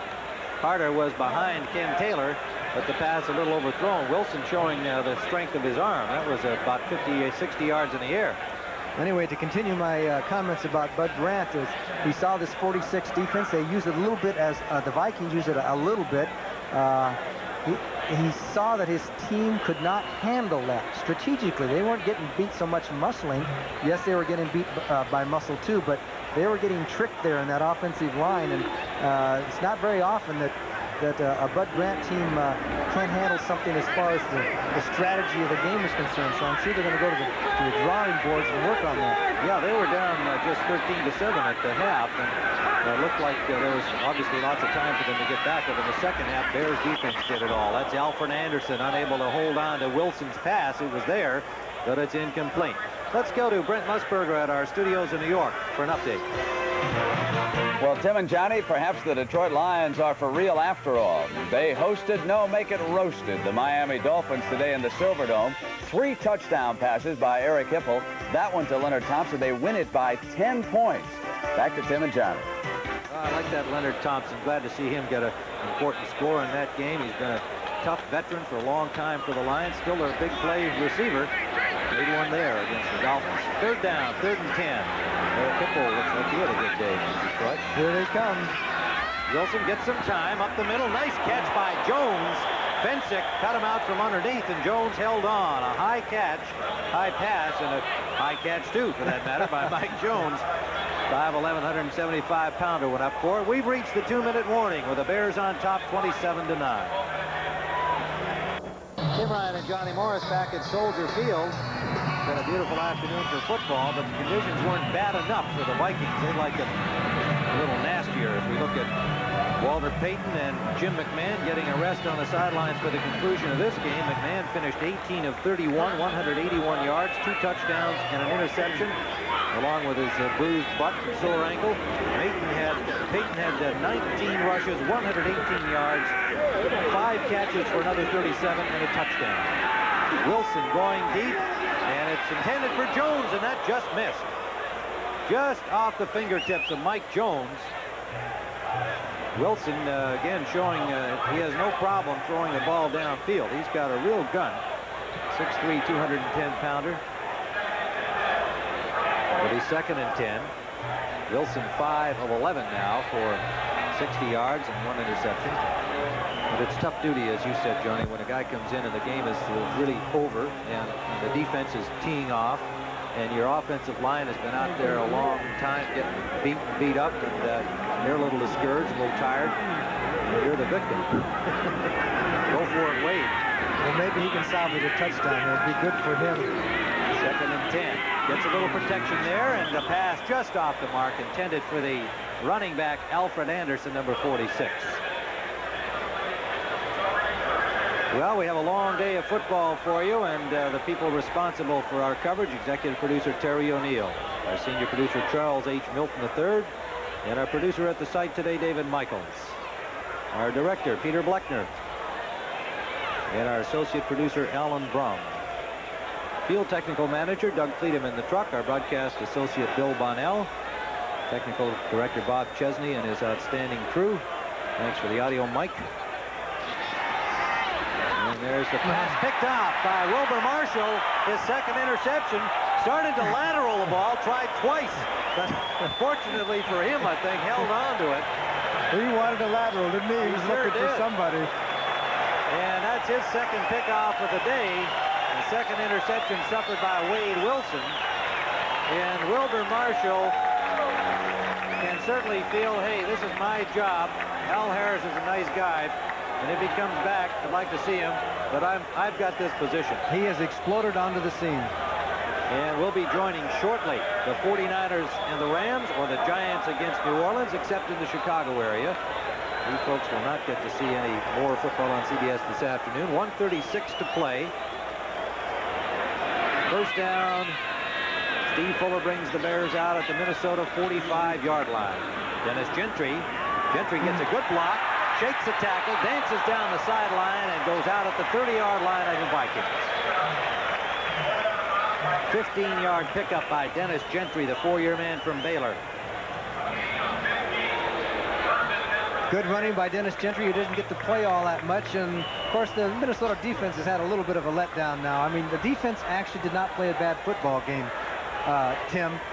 The offense got him into trouble on a couple of things, and it makes the score look a little bit worse than that. The Minnesota Vikings defense has played pretty good football. Yes, they have, and that's been certainly a big part of the reason why they've won 4 games already in the first half of the season. Quite a turnaround from a year ago. 1:29 to play. Gentry going to the left side, gets a block from Sanders, and a good one, and gets to the 20-yard line, chased out by Browner. A flag down. Browner chased Gentry all the way over to the wall over there, but then helps him out. Boy, you look for bright spots individually in the losing performance. Joey Browner, he's not alone out there, but he has been a stick-out defensively. Well, if you go back and just think about this football game, and you think of the deflected pass that Otis Wilson took in. Face mask, number 47, 5 yards. You know, the offense was responsible for that. When you think when they were down there ready to score, they had that key interception. And I know that there's some yards that Minnesota's given up, but they've given up yards throughout the year, but they've bent and, haven't broken too much. So I just don't think it's all that bad for the Viking defense. We're going to this game most of you will be seeing, and the 49ers have taken the lead over the Los Angeles Rams in New Orleans in front of the Giants 3-0 at the Superdome. First down, Bears. Thomas Sanders straight ahead for about 5 to the 8-yard line. Keith Van Horn slow to get up. He's playing with a sore knee and a sore ankle anyway. Keith Millard and John Turner made the tackle.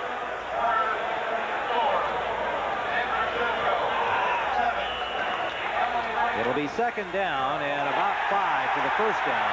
They need to get to the 3-yard line. The fans just reacted to the Ram 49er score because they know that the Bears would be the only unbeaten team. As you look at William Perry, the refrigerator, will he get in this game? Bud Grant says we might not even see him on offense, and he was right about that. It's possible, unless the Bears get down to the 1 with Mike Ditka, send him in there with the Vikings think they're rubbing it in. That's the thing. Yeah, I don't think they would. That'll be my guess. Here's Gentry. Inside the 5 to about the 3-yard line, and he may have first down yardage there. 23 seconds left on the clock. Fuller looking over for the play. They're letting the clock is running. And 14 seconds, and they'll let it count down. Or will they? Yep, they're going to let it count down. Yep. All right, so the Chicago Bears go to 8-0 with a 27-9 victory for Johnny Morris. Tim Ryan, so long from so